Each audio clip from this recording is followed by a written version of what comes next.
manyoko so we ya son na namu. Kia kpane bato we to money o ya do mon si akwie ya o. Amo manyoko so we ya son den bemu o. Kia kpane bato we to money o ya do mon si akwie ya o. Kia se pa yanju o kia se pa yanju o kia kia sa pa yanju ka o kia ma se pa yanju ju o so si o lele o si o lele o ya si o lele o ya si o lele yo amo manyo ko so wi ya son dan bemu Kia kpane bato we to money o abinyon me do mon si akwie ya o. Kia se pa yan jijo mama. Kia se pa yan jijo re son ke. Wo kia ya kia. Kia se pa yan ju o. Kia ya uri money. Mo re to le se ma bembe son bi. Kia ya uri manjo e abato ni. Passion même oh yeah we money. At Focus on Liberia, we discuss everything Liberia, from education to politics, arts and culture, entertainment, agriculture, history, religion, family, and technology. Focus on Liberia uncovers and showcases the best of Liberia and shows the world the truth about Liberia. We educate, elevate, and promote all things Liberia. We conduct interviews, panel discussions, debates, and more. Tune in to Focus on Liberia on Facebook and YouTube and be a part of the stories that make up the news. This is Focus on Liberia, and I am Dennis Jah. Hello, ladies and gentlemen, and welcome to the first edition of Tough Talking Thursday in 2024. My name is Dennis Jah, and we are broadcasting from Atlanta, Georgia.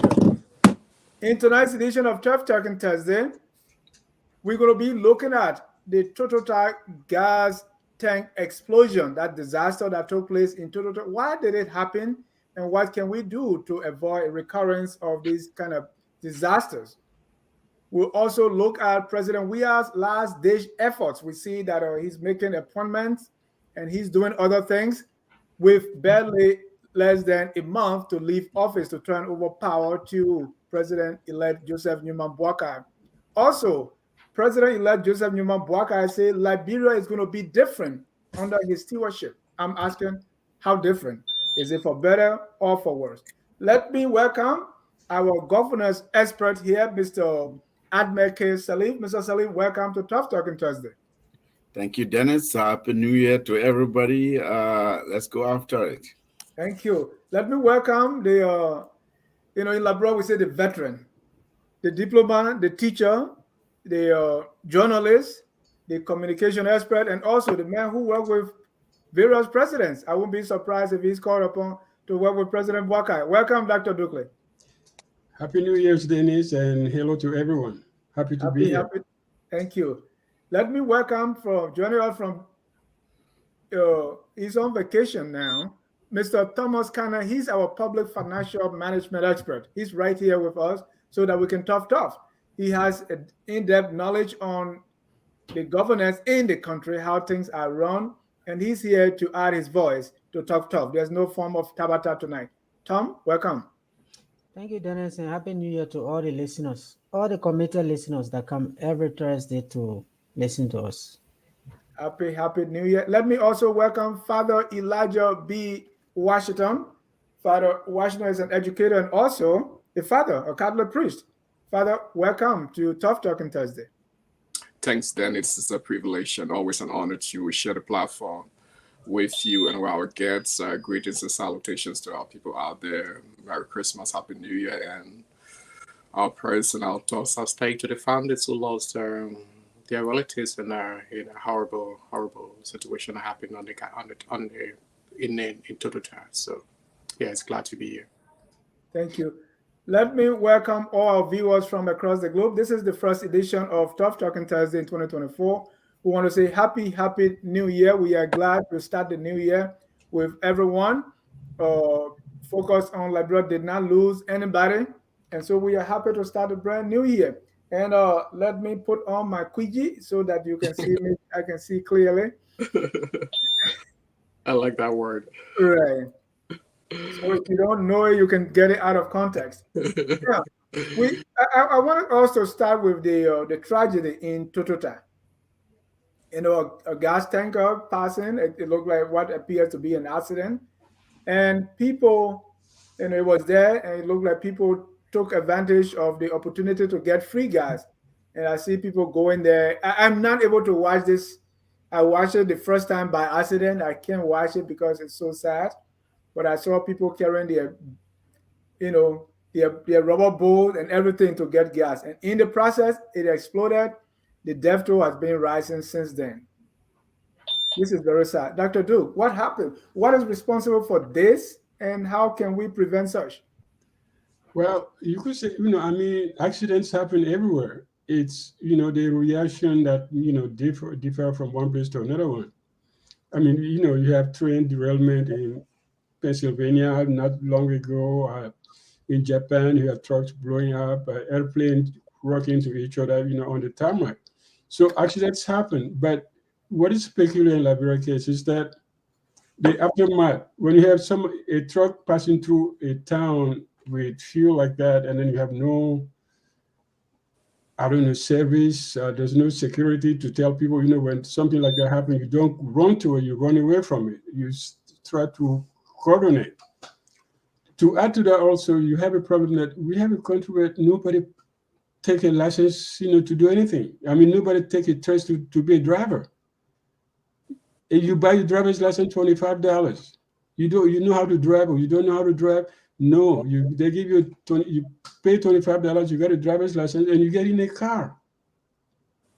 And that aspect has to, those things, very important. How we react to accidents, and also how people get to be on the road to drive cars, trucks, with no training. And the security system is completely, they don't care. They don't really care. And that's dangerous. I mean, you see some trucks, I mean, Samuka and I almost died in a car accident because truck broke down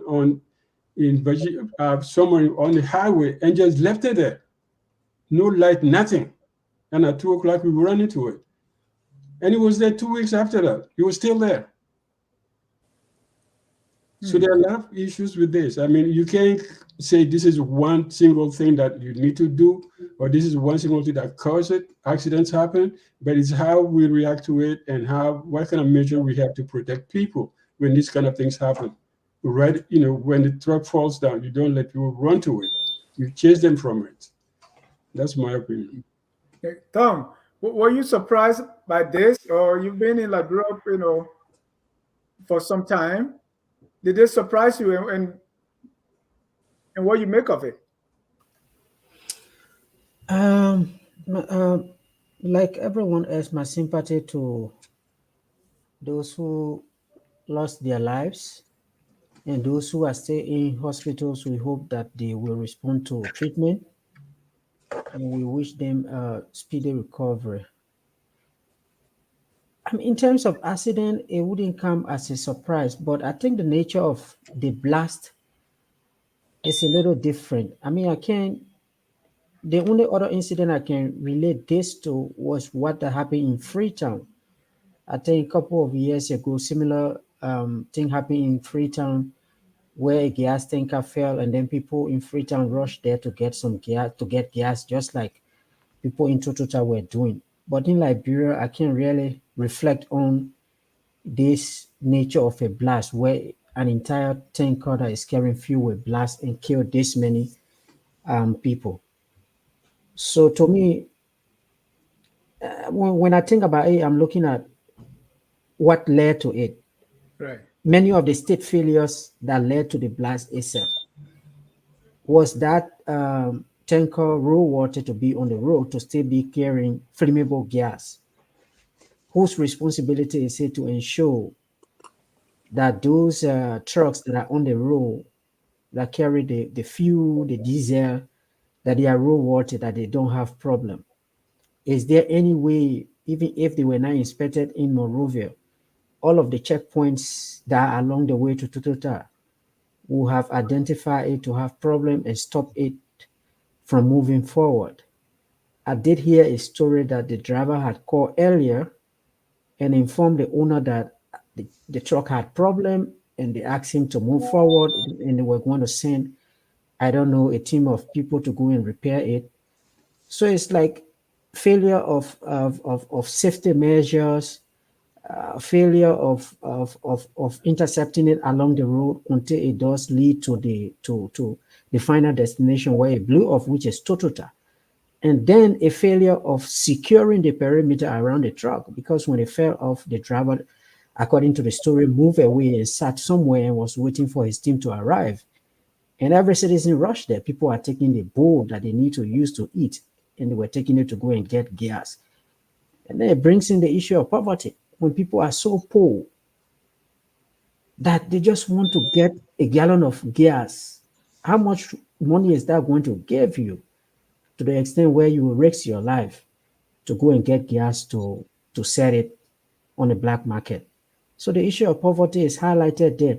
And even when the police arrive, they ask the people to leave, and yet they could not leave because people don't trust the police. They don't respect them. They are taking bribes along the road.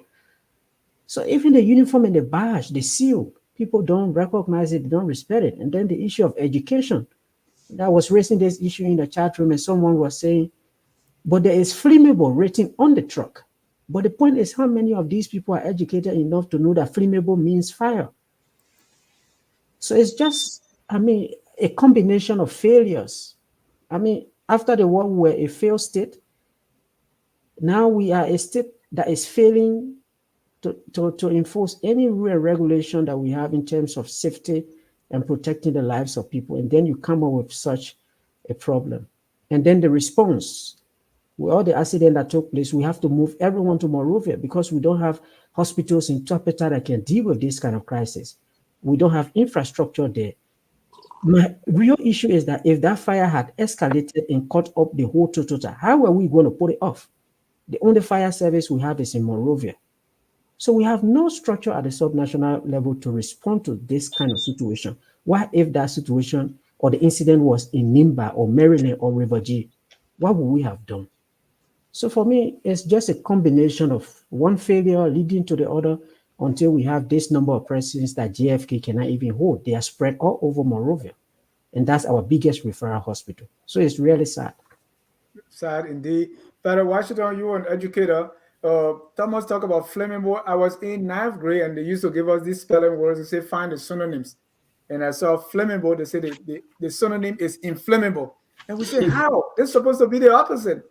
So looking at even our school system, we did chemistry where we never saw laughing gas, ammonia, we just talk about them. So like gas, did the people even know that this is flammable, or flammable means it can burn?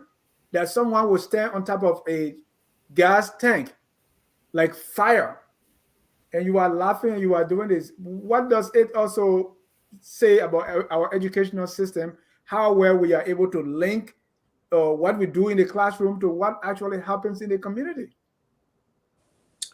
Well, then it's I think what's his name, Mr. Cannon makes some salient points. Those are some of the things I was going to highlight. But like that's a beautiful question, because we take for granted that, going to classroom is a sign that you know that you are educated. And even some of the people who were there, they didn't know. Some people who even knew, they did say to themselves, okay, even though I know this is flammable, but this is an opportunity to be able to get something for myself to make a day. And he'd also talk about poverty. I don't want to go take that trend, which I think is a salient point. Education, poverty. But then I look at our country, and that's where I want to go. When you have a dysfunctional country, a country that was a failed state, a country that is coming out of crisis, and nothing seems to work, a country that has its 3 branches of government so corrupt that they doesn't even function, that staffers, can even block the first branch of government from exercising its function. These are the offroots of a kind of corrupt, rotten system. That's what you see. That's what you see happen. When I was going through the whole thing, when that truck broke down, when they had an accident, it took almost 2 hours for it to go into flame. So within those 2 hours, if we have functionary institution to have stopped people from going to that day, I know. Kind of talk about. I heard there was just one police officer and few people who were prospective police officers who were there. They might have talked to people, but hey, people were looking for opportunity to be able to steal. So if we have functional, we have a system that was functional. They were barricaded the place and people wouldn't even go there in the first place. So that's the kind of thing we have in our country where we have no institutions that are working because everything is so corrupt. Everything is so corrupt. And, you know, so for me, what stops the government for having a patrol? You know, a patrol that will patrol the major roads in Liberia, so that in case somebody is in trouble, they need some help, they can be able to help them. Nothing. If something happens in Liberia, if you over these major roads, you're going to stay there and die because no one's coming to help you. I was in Liberia. There were times that people were told these containers used to fall.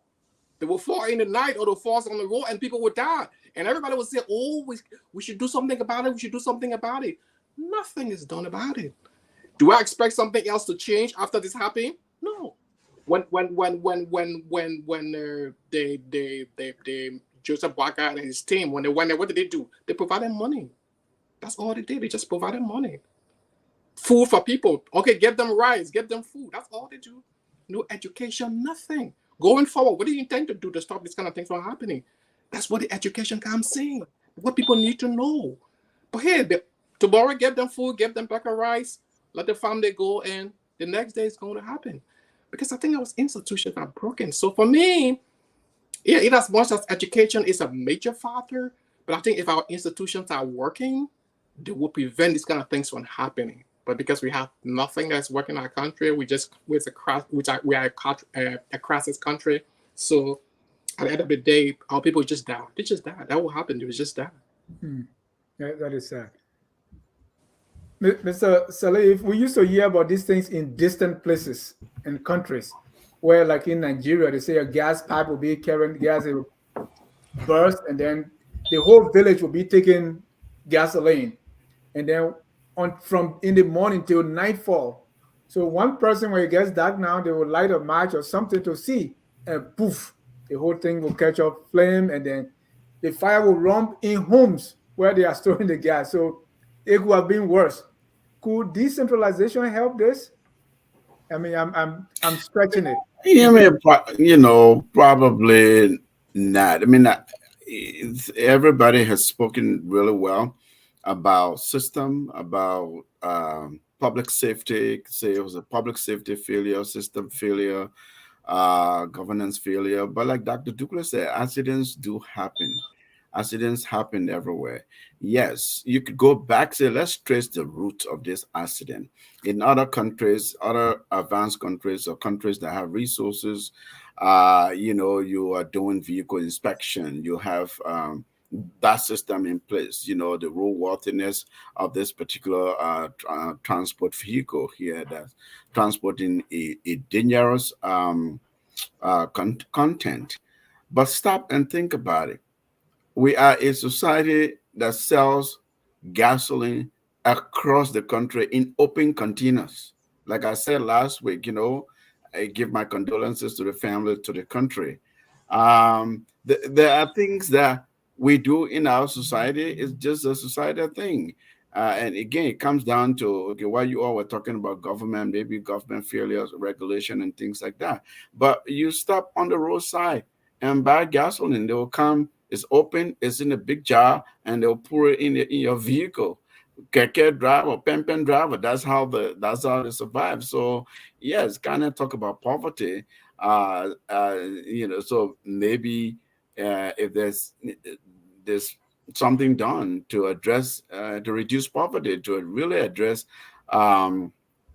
the level of poverty we have in the country, some of these things people will just ignore them and walk away.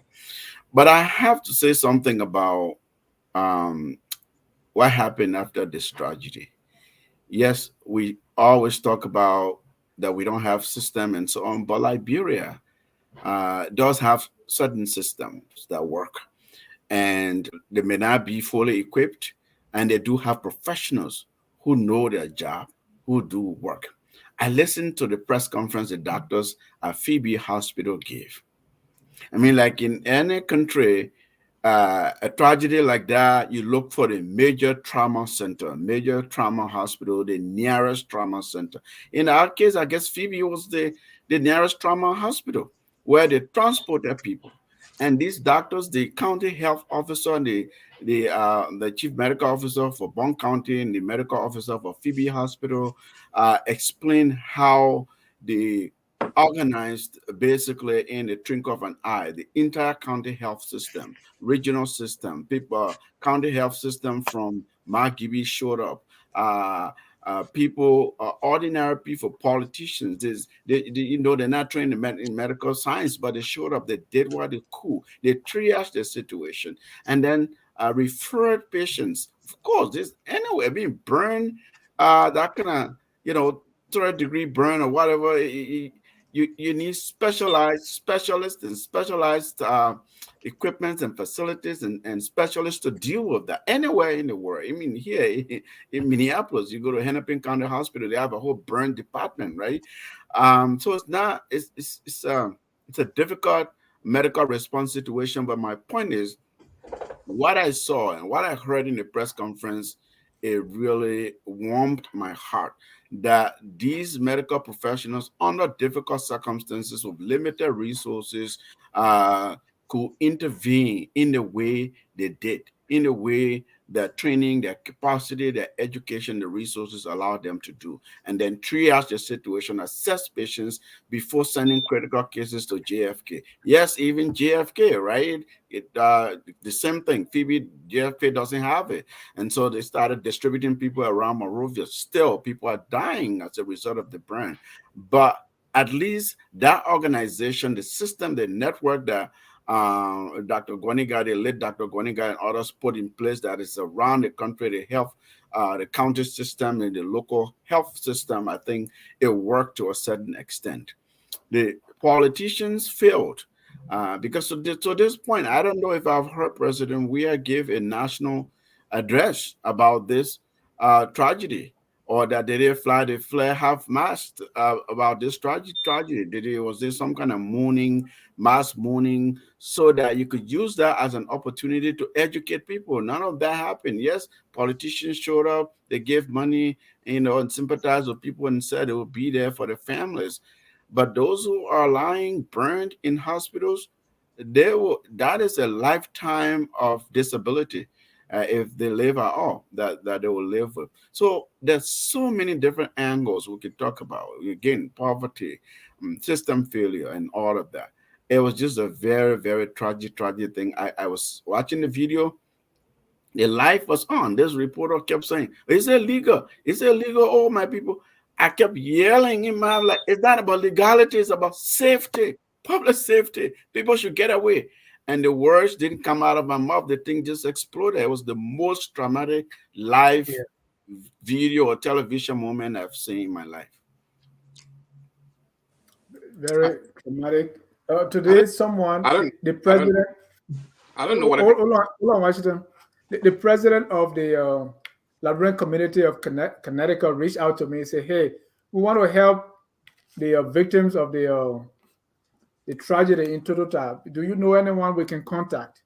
So I think Liberians, just to your word, are very kind people who want to identify. So if you are watching and there is a way that we can help, please. People are asking how can they help. So we want information available so that people can donate what they have to. President Weah, to your point, Mr. Sali, I've not heard any public statement, and I don't think we should expect one in with less than a month to go. Maybe on Sunday in the church, maybe you can offer some prayers, but we're not going to hear that. that very soon. So yeah, Ms. Father Washington, you were saying something. Go ahead. Yeah, I was going to talk about what's that? What is the system? What is the system that failed?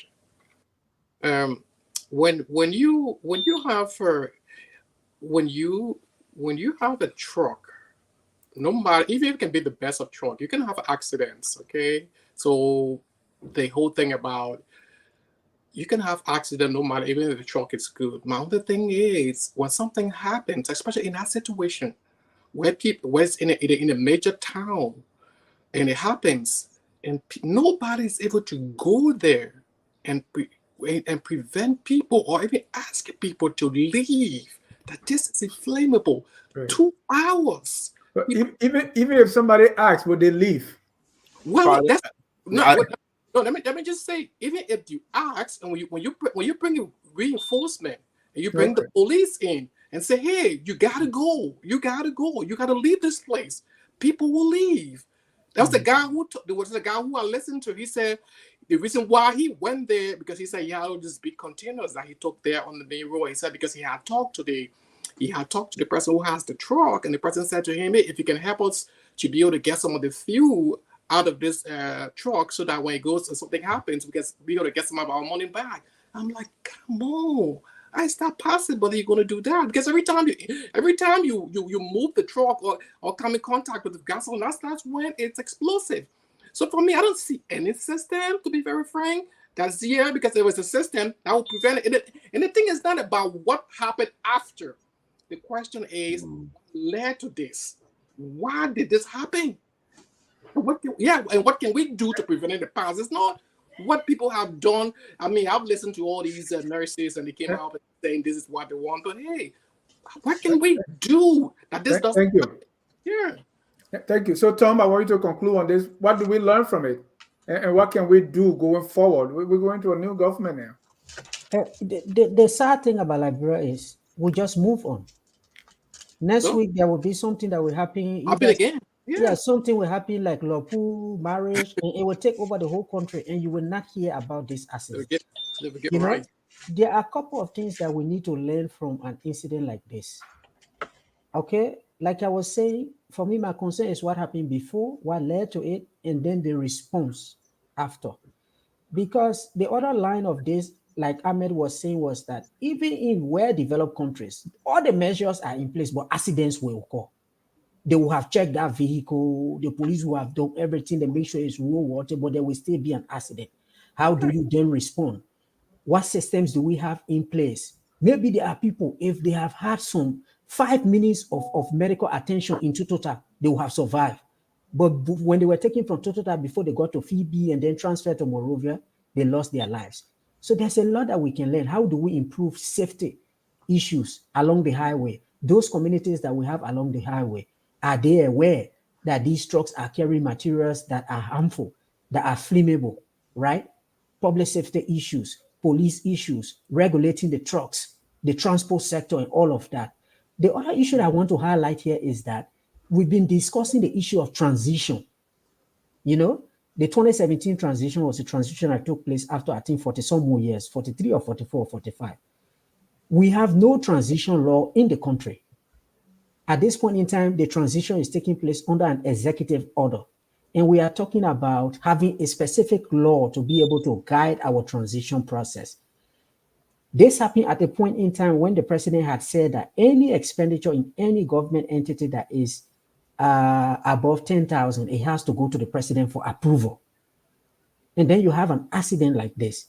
They need to buy varnish. They need to buy all kind of operational materials. They need to buy ointment. Are they going to go to the president every time they need to buy these things that are going above 10,000? Or when we are doing a transition law in the future, if we ever do it, do we provide language in the transition law to be able to give exclusion to these kind of occurrences such that the system will not have to go to the president for all of this approval? So there's a lot we can do to be able to, one, prevent this. And if it does happen, by the issue of purely being an accident, how do we respond to it? Is something that we need to learn. But the issue of the country is that things happen and you say, okay, this is the moment. We need to really rethink the structure of the state. Is it protecting the citizens? Is it helping them to be able to avoid this kind of crisis? But then the next week, there's an issue, it overwhelms the entire social media, and then we just move on. But I think we need to use this crisis to be able to see what we can do to avoid such an occurrence in the future. Yeah, thank you so much. If you're watching and want to donate, I see something here from Dr. Josh Toto. He said, we have the Totota Citizen in the Diaspora Raising Funds and the United Bond County Citizen Association in the Americas. So if you want to help, please reach out to these groups to be your help. We were talking about the police. The last time I checked the police budget for the whole country, the EPL had more money than the entire national police. But that's another story. This takes us to another accident that I saw today. I saw it today. I don't know if it took place today. In Buchanan, the port, the free port of Buchanan, the director, he was driving, according to him, he's driving to Buchanan. And when he got into Buchanan, almost few blocks away from where he was going, his residence, a car caught fire. There were 5 in it. They were able to get out, but everything else, including money, including documents, the books you were reading, he only managed to get out one cell phone, and he used that to go live. I want you to take a listen.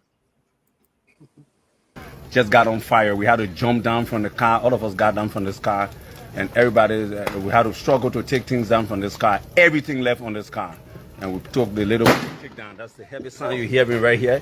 And I'm just in Buchanan, right in Lower Highlandville, where you pass the Louis Star Hotel, right to where Louis Star Hotel, if you know Grand Bassa. Right around there, there's a gate there. From the gate, you enter into the city.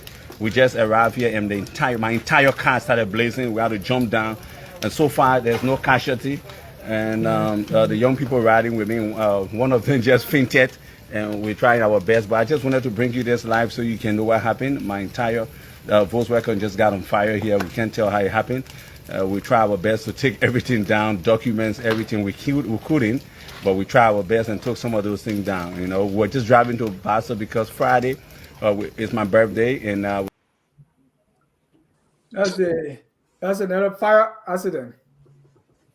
Mr. Salif, in his car, you know, and he's kind of televising, and his name is I think Sylvescu. But he's the manager, the managing director of the free port of Buchanan. Civicus Bazigia. That's a big great name. So the new, what are the news elements here? That is the manager, the port manager. We presuming that maybe this was some kind of sabotage, intentional. Is he under some kind of investigation? Or is it related to transition matters? Who knows? Or is it a pure accident, perhaps? Or what are we discussing this, Dennis? Right, and that's why I brought it up, right? Because I've seen fire incidents before. For me, this was strange. That there's a fire. He drove from wherever he came. He entered Buchanan. The car did not burn, and he does not know exactly what happened. Why does he have to go live? Yeah, but he was able to get out. He left. He said there's money in it, there's document, there's everything in it. But he was managed to get his phone, and he was able to film it. For me, I watched other fire incident taking place, and I wanted to see whether you feel what I feel. I'm suspicious. Yeah. So as I'm listening to him, I'm thinking all kinds of things. Okay, he's specifically going to a length to indicate to us that there was money in the car, there were documents in the car, important items in the car, in the vehicle, that they all were a total loss.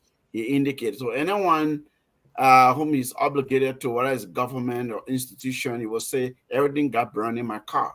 I don't know. I'm not here. I'm not here to try to impugn someone's character or speculate on something that I do not know or have facts about. But he's a government official based on what you've reported, Dennis. And accidents do happen. As we say, vehicles do burn, right? Something's happening in your engine. You don't pay attention. It's overheating. Who knows? I don't know. But vehicles don't just burn like that. You'll see smoke. You'll see something will be overheating. You'll see something on your odometer and your dashboard, and you'll stop or get some kind of help. I don't know, but maybe there was some other thing happening. It's machine, it's equipment. Anything could have happened that could have burned. But if let's say this individual is under some kind of investigation, or there's some people will start thinking, investigators, legal people, whatever, building evidence. So you made sure that you indicated this and you went live. So there was evidence, there was recording there, and then you said that this happened, that happened. No one could verify. You said there were other people in the vehicle, young people, he specified. So other than those elements, I don't see the news effect to this, Dennis. Yeah, you have a point. Thomas, this is Buchanan has a history because there was a corruption issue at the Buchanan port. So in fact, he was replaced. The person who he replaced had things to do with money. There was connection with Bill Tuawa and all these things that happened in Buchanan. So when I saw this accident just before the show tonight, I wanted to bring it and say, what's going on here? Is Buchanan again? And the way the car burned, I watched the Ministry of Finance under Great D. Allison got burned. So I thought, oh, what's going on here? What do you make of that? Are you having the same feelings I have, Thomas? Yeah, I mean, there's a way you connect these things. And I mean, what happened with the port manager that was there before him with something related to Metastee, opening of extra account, which eventually found its way into the sanctioning of Bill Tuawa, because they said he was using state resources to do some private stuff. So he got, the guy ran away. I think he's here in the US, and then Civil Guards Bazigia went there. But even outside his vehicle issue, there was also a fire incident at the port of Buchanan. I think either 2 months or 3 months ago. There was a fire issue there. I don't know how to manage to put it under control. But on the point of transition, government document, and all of that, why should you have government documents in your vehicle and you're moving around with it? Except if he's coming from seeing his boss and there are 1 or 2 files that he has to put in his vehicle to take back to his office. But government documents these days are moving through emails. They are saved on drives, and they are saved on the cloud. And the ones that you print should have copies in your office. So even if he says that some government documents got burned in that vehicle, it shouldn't be his entire office. If his entire office documents got burned, then of course he's raising a lot of suspicion because he shouldn't have them on the vehicle moving with him.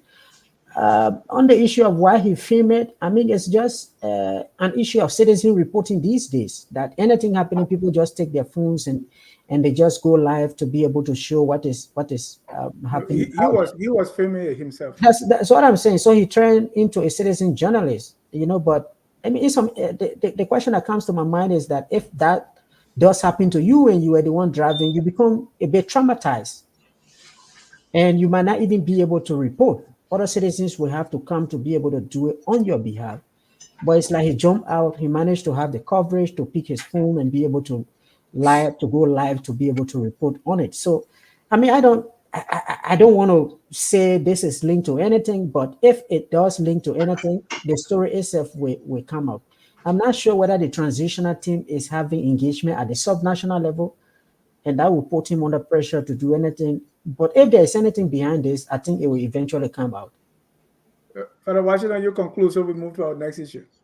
Yes, I mean, everything everyone said, I think makes a lot of sense. But hey, I'm not sure. You say my car is burning. He gets out of the car. He takes his phone. He didn't mention there was somebody in the car who fainted. Did you hear that? Yeah. So you get out of the car. Someone who's riding with you has fainted, but you get the courage to come and be telling people and go live and telling people, hey, come on, man. I don't know, but like Ahmed said, everybody else said, I don't want to start putting out something yet, but that sends a lot of questions, and because if somebody's fainting in their car, the first thing I want to do is to take it up to them. And even if I want to film for my own for evidence, I don't have to go live. I just do the film and everything and keep it. So tomorrow, I can say, hey, this is what happened, and this is the video to show that. So, well, there are more questions than answers. That's all I can say. Ladies and gentlemen, if you are just joining us, this is Tough Talking Thursday. And our next issue here is President Weah's, I call it his last ditch effort.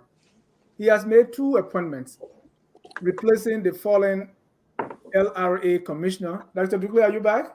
You want to comment on the Buchanan fire incident before we move forward? No, not really. I mean, all right.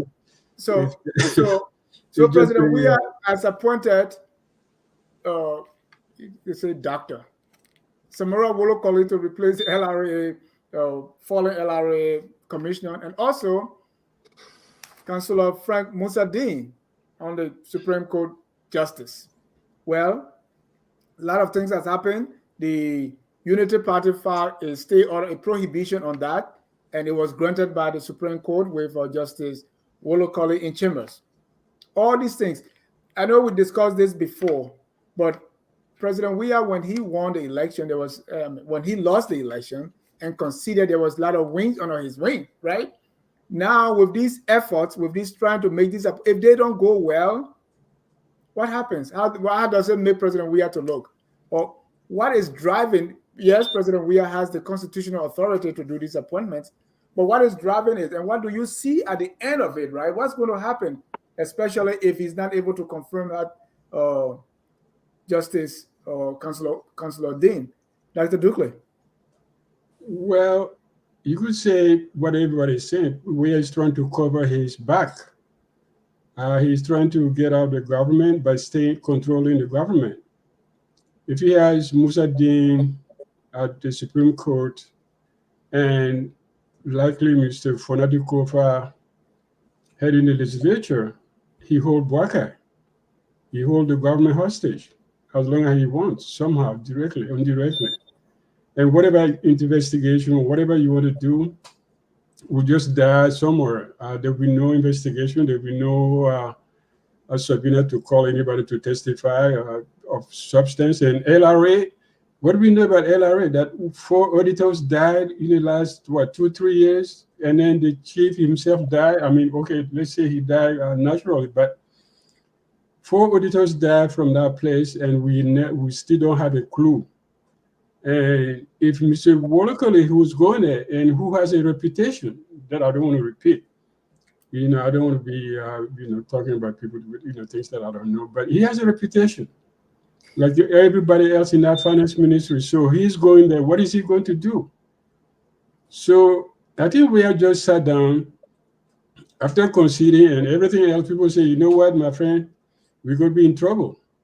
You have to do something. So why do you wait till December to do something that you could have done 6 months ago, 3 months ago, and say, this guy wanted to leave the Supreme Court, so therefore we need somebody. LRA, I could understand, but then again, it's a 10-year position. So why do you have to appoint a 10-year person when you're leaving office in 20 days? So all of this, show that he's trying to cover his back, or people in his surrounding are trying to cover the back somehow, and they're trying to make sure that they have people in places where they can stop any kind of accountability. And I think Musadin may not be confirmed. That I don't think it will happen.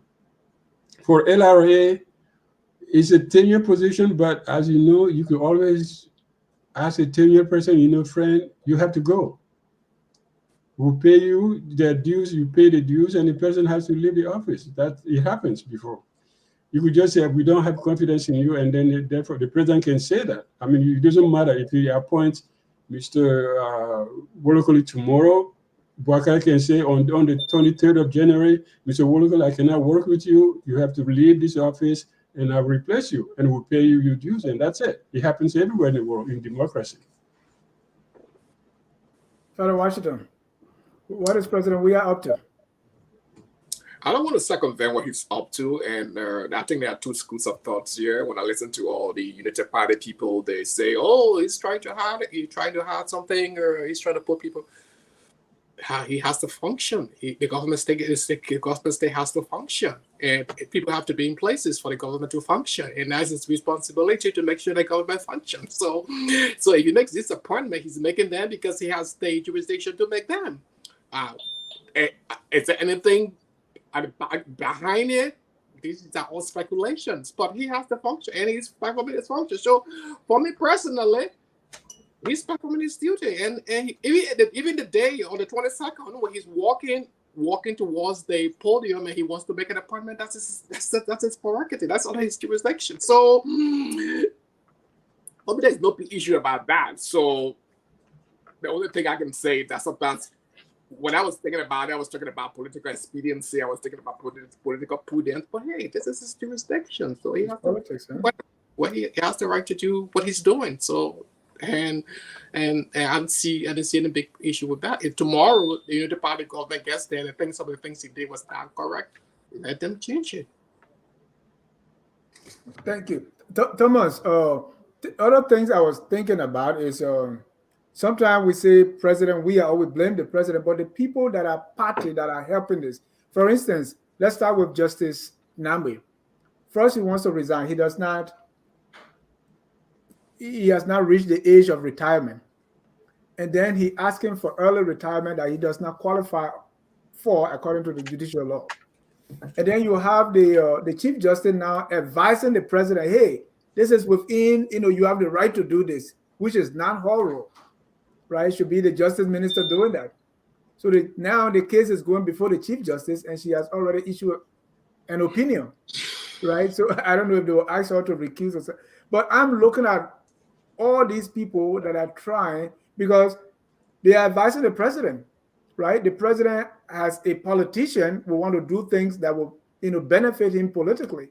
But I'm looking at the other people that are supporting these things. And I also look at my own Senator Milton Tiaje, the one who was bent on confirming Wambudiki, the one who tried to get the mechanic to be RIA boss, is the one now crying, oh, no, you can't do it. Yeah, I think let me start with the Associate Justice nomination and then go back to Samura Wolokole. If you listen to the press conference that Senator Milton Tiaje had when he was supporting the Unity Party in the second round, it's very clear to you that when he got elected, his county elders came together and said, okay, you are going in the house there. You have to make sure you support Weah so he doesn't fail. So everything that he did from the day he got elected onto the day he decided to support the Unity Party in the second round was just to support the CDC blindly. Yeah. Yes. Everything. 90% of the time. Even when Senator Dillon, Senator Boyce Sengbe were raising their voices to make sure these things don't go through, he was one of those that was always there to just obstruct the process and make sure that everything that Weah wanted, he got it out of the Senate. And this is where our politicians, then you come back to say, do they really stand for principles? You could say in his case, maybe he was standing with his kinsman. But again, what you were talking is really a complicated process, because the Justice Minister should be the one advising the president on the legal implication of actions that he has taken. And he is the only person who, on the books, can actually disagree with the president. But in this case, he is the one who has been nominated. So it's almost like considering that he has been nominated and the Justice Ministry can now render an opinion on this. Then the Chief Justice then replaces the Justice Minister to render an opinion, when she should not be rendering an opinion, but she says it's legal, there's a precedent, it went through. When there's a case that has already been filed. I'm not a lawyer, so I'm just looking at it rationally to see that the entire process is just entangled. I mean, it just tied into a political process, a political maneuvering. And the issue with Chief Justice Nangbe is that he's very deliberate about what he's doing, because he doesn't qualify for early retirement and he does not want to resign, because if he resigns, then he cannot get any benefit that comes with the remaining time that he has not served. So the point is, grant me early retirement and help me to get my benefit. But is this entirely his wish, or it is the presidency that is negotiating with him so that he get off the way, so that he can get Chief Justice Musa Dean on the bench? So it's a kind of a complicated process that they are going through. We understand the justice in chamber asks the Senate to pause on his confirmation, and the chair on the Judiciary Committee, Senator Vani Sharma, is saying that the court has no authority to ask them to stop. I think the only people who will stop them will be the Senate staffers, who today demonstrated and barricaded the entire premises of the grounds, that they've now been given their benefits for the 2 weeks that they called them back. And Samura Wolokoli happens to be the one who should have approved. And he is going for confirmation. So these two nominations are just taking a lot of energy that should be channeled towards the transition process. But just to conclude, on the Samura Wolokoli issue, and let me say this carefully, on the tax administration and tax policy side, this is a very good move. You know, the LRA is linked to the Ministry of Finance through the Deputy Minister for Fiscal Affairs. The Deputy Minister for Fiscal Affairs presides over tax policy issues, because the Ministry of Finance legally is responsible for tax policy, and the LRA is responsible for tax administration. They apply the policies and laws to be able to collect revenue. So when you move from Deputy Minister for Fiscal Affairs and you go to the LRA, you then have an appreciation of, when you are making tax policies, you should have a view of how they will be applied to collect the revenue. So this is a good move. Well, you can leave the LRA as a commissioner or from tax administration and go to the Ministry of Finance, and you can help to improve policy. Why the move is good, Samura Wolokoli happens to be a bad guy. He has all of these scandals. The PhD he says he has happens to come from what people say is a degree mill. All of these certificates he has, and he calls himself a PhD person with all of the different certificates. People are saying that these are just membership of associations that he take and put on his CV. And then he has this issue of the way he handled domestic debts. Up to now, as they are leaving, he never even produced the list of domestic debts to people whom he paid the debt to over the past 6 years. So it's a very good move. I mean, on the policy side, on the administration side, but Samura Wolokoli happens to be a bad guy. And you don't have to want to have that kind of guy heading your domestic resource mobilization institution as a new government that is coming in to expand the tax base, to increase our budget to $1 billion and move forward. So that's my issue with Samura. He's a very bad guy. I didn't want to say that. Why? Mr. Salif, what's your take here? It looks all complicated. Yeah, it's been all beaten to death. Dr. Duklo and Kane have done justice. It's complicated. It's political maneuvering. Last week, for the record, I did say, because the issue that was raised was, I think last week or when we first discussed it, was whether it sounded like whether the president was in a legal authority. He was still president. Okay. And others have done it in other countries, last minute appointments and things like that, pardons and so on, presidential action. So you're still constitutionally within the right.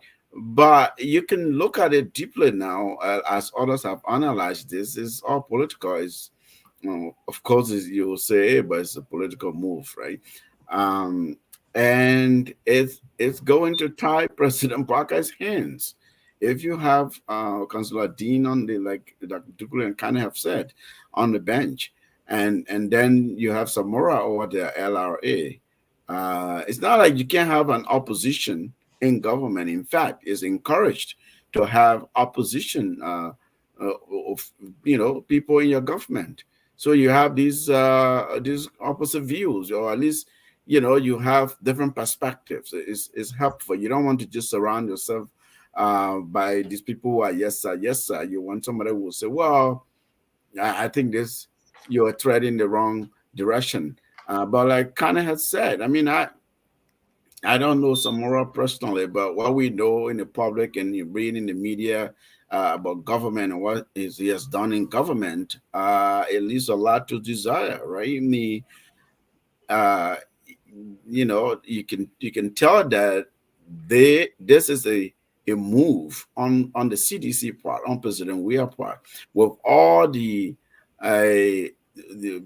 sort of whispering and bells about auditing, and we will audit the CDC government. So they are doing things to cover their tracks. They are doing things to forestall any audit process in the future. They're doing things to be able to minimize any and mitigate any damages that will come out of this. That's sort of what I see here as a big political move. Can I just add to Mr. Washington, Brother Washington or Pastor Washington?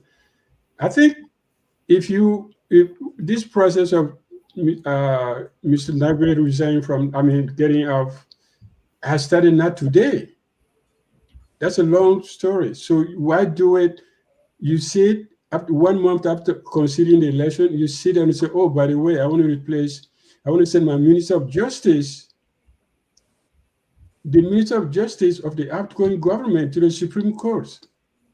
It's a political maneuver. It doesn't take, much to realize that. I mean, it's his right to do it. You can take a chance to do it, but it is a political maneuver. Wow. So it's not about the legality, it's the appearance of good policy. Yeah, because I hear that. I mean, that's what people coming in. Yeah, they would say it's political, but he has a right. I mean, that's why he's a politician. That's why people do things for their own interests. I mean, even the Unity Party tomorrow, when they come, they would do things for political maneuvering. So that's the game.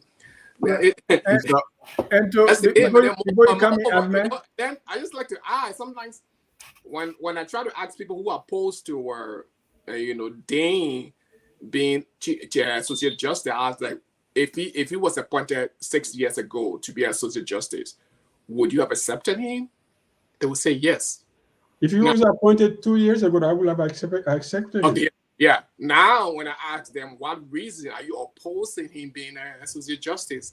And then they don't go to his character. They don't go to nothing about his character. What they go to is that. Some go to the character too, though. What did they say? Well, they say he's being the one who is signing up on all these Iboma and all these other loans. Everything that they sanction the Solicitor General for, they got Dean's signature on these things. Yeah, but before it gets to Dean, there are processes. Everything. Hey, that's. No, I was just mentioning that people are being holding him accountable.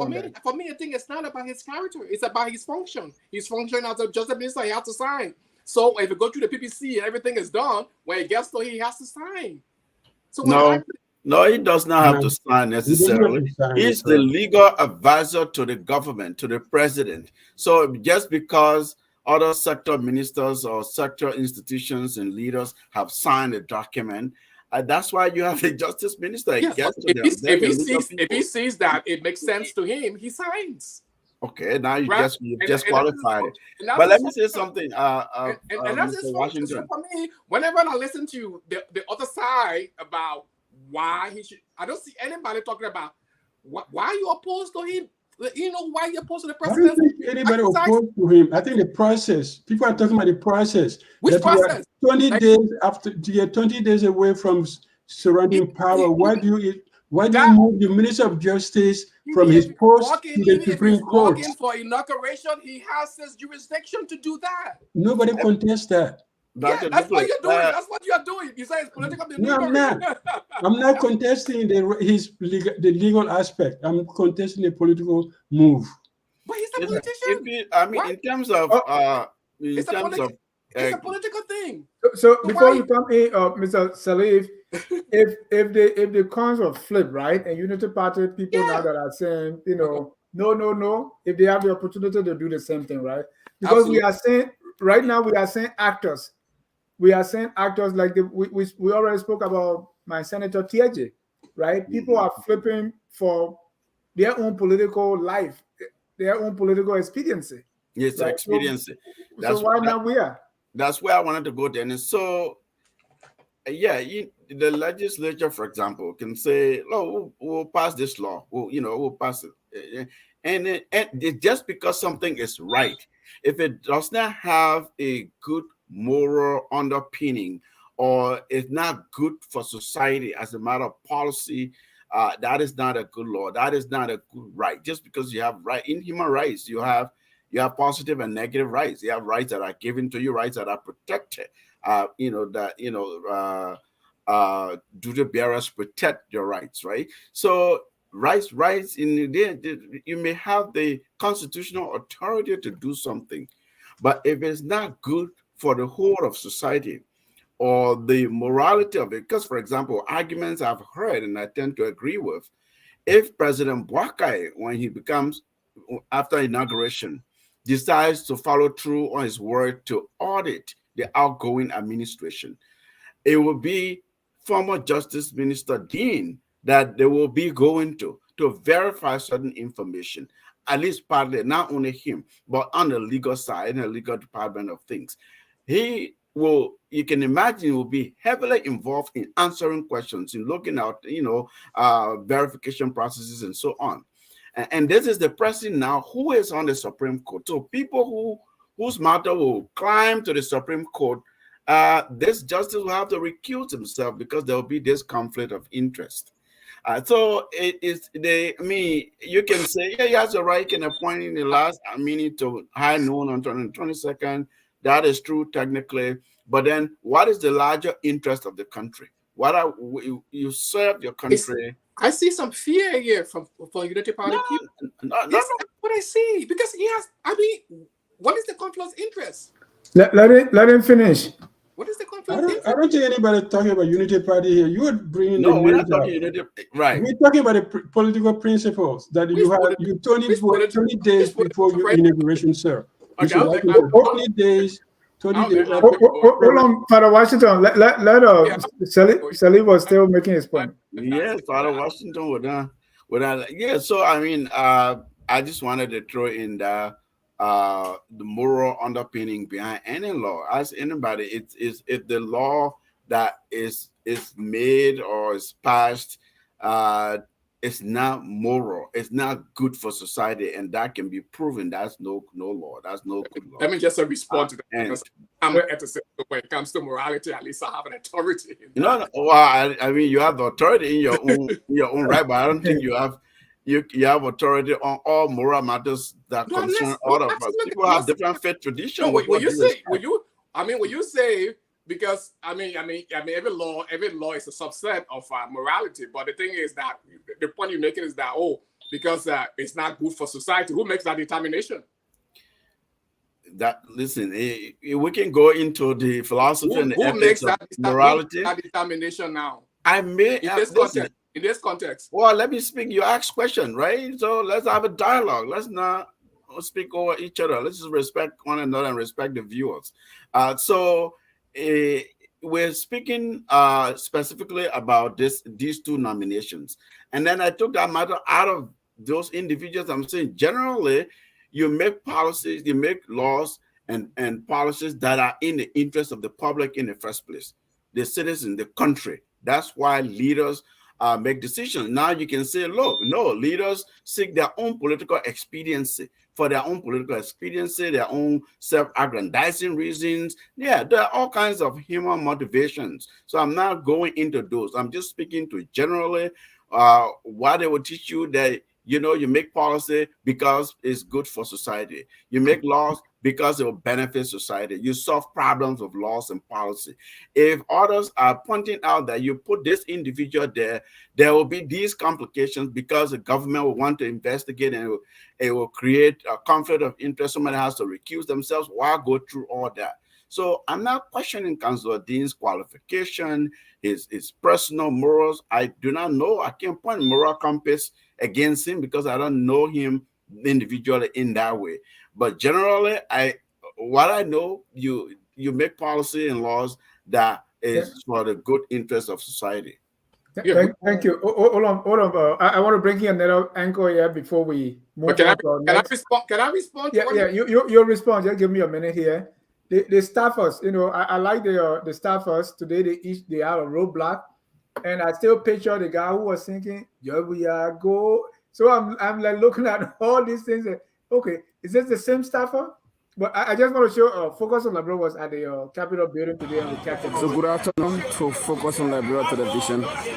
We're live here at the grounds of the Capitol building, Monrovia, Liberia, where some staff of the Liberian Senate of the legislature, but specifically from the Liberian Senate, have placed a roadblock here. As you can see, this has prevented senators from having access to their offices, and so even the primary vehicle was denied.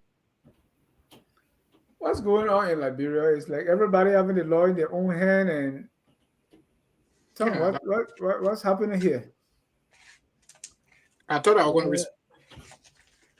No, let that go. I think, well, not everybody's having the law in their hand. If you don't get paid and you work every day, and you see your boss riding a nice car, plenty of money, going to restaurant to eat dinner, lunch, you don't get paid, you don't know how to, you do something. I mean, they're not breaking anything yet. They haven't broken anything. They haven't attacked anyone. It's their own form. I think it's kind of violent to put roadblocks in front of the Senate. You could stand there as people, but not physical roadblocks. But this is something that comes from the wartime. During the, people get used to this. You always put a roadblock somewhere. Kids do it. You go to some village, kids will put a roadblock, just a thread, and you stop and say, "What do you want?" They say, "No, people will hear." So it's that same mentality with a roadblock, but you can protest without blocking the space physically. That's kind of outrage. But definitely they have the right to protest if they have not getting paid for Christmas, they have not received their funds, and they know most of these guys are going out for the last time. Yes, I would take the same measure, especially if it's a day like this when they have a program. And they are talking about confirmation. So yeah, you can go to the chambers and make noise and all of that. But that, people do that. But I'm not sure if putting physical roadblocks into a building where other people have other issues besides the Senate, I don't think it's a good idea. Dennis, if I can just make a point on these two nominations, I think one of the lessons that people should draw from this is that when you have a role to serve the public, you have to do it in such a way that you can stand up to public scrutiny, self-accountability. Because the argument is not more about the president's, perhaps his right to do the appointment, but in some instances, people are just looking at these individuals, the names, outside all the concessions that Councillor Musa didn't sign up to. All of these bogus concession agreements, the waiving of the $13 million in his home county in Bomi and other places, the way he handled some of the investigation with the different depths as justice minister, people are not just satisfied with it. Samura Wolokole, people are not just satisfied. This is a guy who went on public radio and said, I have my accounting firm, and the accounting firm is doing business with government, and that's not conflict of interest. I don't have any time for that. So when people get into these offices, you just remember that a day like this is going to come, to the extent where the president will have the right to nominate you, but will the public accept you to be able to make that transition? This will be an opportunity for Samura Wolokole, and he will go ahead the LRA for 4 years. But his own behavior is now being tied to him, regardless of how legal the action is. Because all the laws are made to benefit the citizens. If the citizens don't approve of you, then of course you are going to run into such roadblocks. So I think when people serve in government, they just need to make sure that they do it in such a way that when they come out, they then come up with a character that they can stand by and be able to move forward. If not, you run into crises like this. Dennis, when I asked Dr. Duke, he said if he was appointed 2 years ago, he would accept him. I listened to Thomas. He's more talking about Samura's character. I know Samura. I know him not as I know him as because he used to be in my parish before. I don't know what he has done in the past. Yeah, so I'm not going to speak to his character. But hey, if he gets appointed, which the president has a right to do, and the new government comes in based on what he, Thomas, and the rest of the other people know, he can be removed. So I don't see it as being an issue, because if you, for example, if you have evidence to prove that this guy has been corrupt, which a lot of people think they have, then it's not an issue. He gets there, the new government comes in, he's getting that. If he has this issue, then why wait for new government? Why? Because why wait for new government if there are issues that can even prevent his because the people, this is the people now. So there are two ways. People who know he has these issues should take them to the Senate so that he doesn't get confirmed. That's the first place. No, but you are saying it's no issue. Say that again. You are saying it's no issue. I didn't say it's no issue. I said I don't know of his character. Okay. Yes, I didn't say it's no issue. I said I do not know of his character, because if I'm going to talk about his character, I should have evidence to prove that he has done these things. So people who know that he's done these things and have the evidence, take it to the Senate, not to confront me. And even if the conflict, because the people said that's political maneuver. Okay. If it gets confirmed, the new government have these evidence, according to them, that those evidence can remove him. But yeah, that's the point I'm making. But can you remove a Supreme Court justice? Can we say, for example, Musa Abdin is accepted as Supreme Court? Anybody can be removed. And then they find something behind him, administrative justice. Anybody can be removed on moral grounds. Okay. Yeah. We want to avoid that.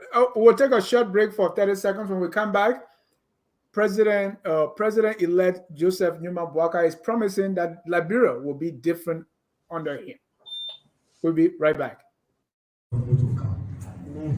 Our country, sweet Liberia, our country, that God gave us this country. Liberia, that God gave us this country. We are calling on everyone here to come and pray for this country. Liberia, God gave us this country. Welcome back, Liberians. God gave us this country. If you didn't know before, now you know. President-elect Joseph Newman Boakai is promising that Liberia is going to be different under him. How different? What is he going to do? And so if you even look at the different things that are happening in the country, if we look at sanitation, if we look at food and agriculture, the health, security, homelessness, drug abuse, roads, electricity, and you name it, is he going to do better than we are, worse than we are, or just the same? What are some of the things we can look at and trust, believe that indeed President-elect Joseph Newman Boakai will have a different Liberia under him? President-elect Boakai was in Totota, he was in Totota to identify with the victims, and he promised $10 million US, which is around 50,000 United States dollars, and 200 bags of rice. Mr. Boakai told us that he lived on loan. Where is he getting $50,000 from to give to people? Is he going to also declare that? How different are you expecting President-elect Boakai, and what different Liberia do you see under President Boakai? Let me start with Mr. Father Washington. Is Liberia going to be different under President Boakai as he has promised? There's no for better or for worse. There's no evidence of that. I have a great admiration for him for his public service record. For his modest life, as I always say, and I admire him for that. Does he have a record for governing differently? He has worked in many places. What reforms has he brought to those places? What has he stood for in those places when he worked there? I don't know him very well. Like I said, I only got to know him when he became vice president. So people who know him better might be able to. But so I don't find any evidence to prove that he might govern differently. And like I said the other day, I had listened to his interview on VOA. And one of the places I thought first that he was out of order when he talked about the possibility that he bring in a foreign auditing firm to be able to audit the the outgoing government, which I thought that was undermining the expertise of Liberians who have Liberians who have these expertise. You don't need to do that. Are you afraid of something to say, oh, I'm going to bring in foreign things so that people don't think we are witch hunting? You don't need to do that for people to think. If all these have transparencies and numbers, if they're transparent, people will believe you. And then the other thing I also saw was also that this new government, as they come into power, and I see some of the things they do, I see a lot of disorder in what they do. That makes me afraid that it will just be business as usual, especially when I see all this chaos about the things to do when the whole press conferences, when the president comes to the United States, all this chaos and nothing is organized. I'm like, it's the same thing that the Weah government used to do before. They go to churches and they have these conferences in the church. I don't see anything different. I may be wrong, but there's no record to prove to show to me that he's going to lead differently. Mr. Salif, how different is Boakai going to be? Well, he made a commitment to the Liberian people when he ran for office during the campaign. I'm the one who's on record saying, quoting the refrain that you campaign in prose and govern in poetry. This means governing is complicated. But when a leader comes to office or is about to ascend to office, and the leader says it's not going to be business as usual, that is someone who is signaling a bold vision for the country. It's saying, look, if you're coming to government with the expectation of coming here to get wealthy, then find something else. You're welcome to go to the private sector and make your money there. We'll support you there. We'll welcome you. These are things that are music to my ears. As someone who advocates for good governance and the minimization of corruption and good service, government service to the people, I like what I'm hearing. And I like who I see around him as well, because the little I know about this transition work on the Boakai side tells me that they are going extra miles to try to cast their net a bit wider than I saw in 2017, 2018, when I was part of the JPT, Joint Presidential Transition Team at that time. And so, yeah, will he have the resources? Will he be able to garner enough political will to actually do drastic things that are eating up the country? Those are things that remain to be seen. However, to suggest that there's no evidence that he will do these things, I don't want to go that route, because what kind of evidence are you looking for? The Liberian people have given this person a mandate, and this leader is telling you, here's my vision for the country, wait and see. And they're signaling, so you can say, you give them, say, he makes his first slate of appointments, and this, they get to work. You start seeing things that he said he would do, and none of it is going as planned, or he hasn't put the strategic people in places that he has told the public and the Liberian people he will make drastic changes so the country is better than he made it. If he doesn't act upon those words, those promises, those commitments that he had made to the Liberian people, then we can begin to say, well, it looks like it's not going the way he said he will do. But to preempt and say, I have no evidence that he will do, I think that is disingenuous to go that route, because he's not president yet. He's president-elect.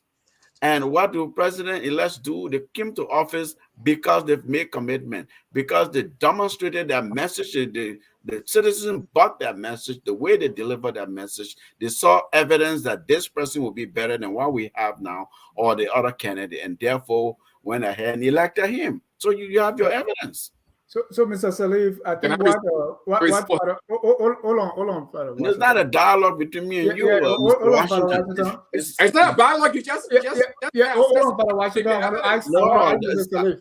Mr. Saleh. I will speak when I'm speaking, please. Hold on, I don't interrupt anybody. Yeah, hold on 1 second.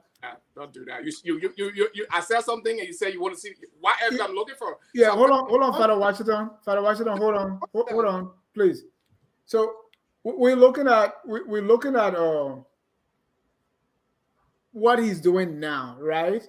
So I think to his point is okay, based on what is he going to do? He's promising. What are some of the bold ideas that you've seen? But let me ask you on this one, like he was in Totota, right? So normally when things were happening, we say, well, we don't have two presidents, so President-elect Boakai does not have to do anything. But we saw he drove a motorcade to Totota, making it look like we have two presidents. And in Totota, hold on. In Totota, he promised $50,000, right? Where is he getting that money from? Dennis, come on now. You're not seriously asking this question. Where is he getting? I'm seriously asking. No, you're not. Listen, this is a president-elect. This when you honor our law, you get elected, your security detail changes. Your office changes. No one just walks to you like they used to walk to you anymore. You have your convoy changes. You now you don't have your personal vehicle, so your friend's vehicle. You have state protection.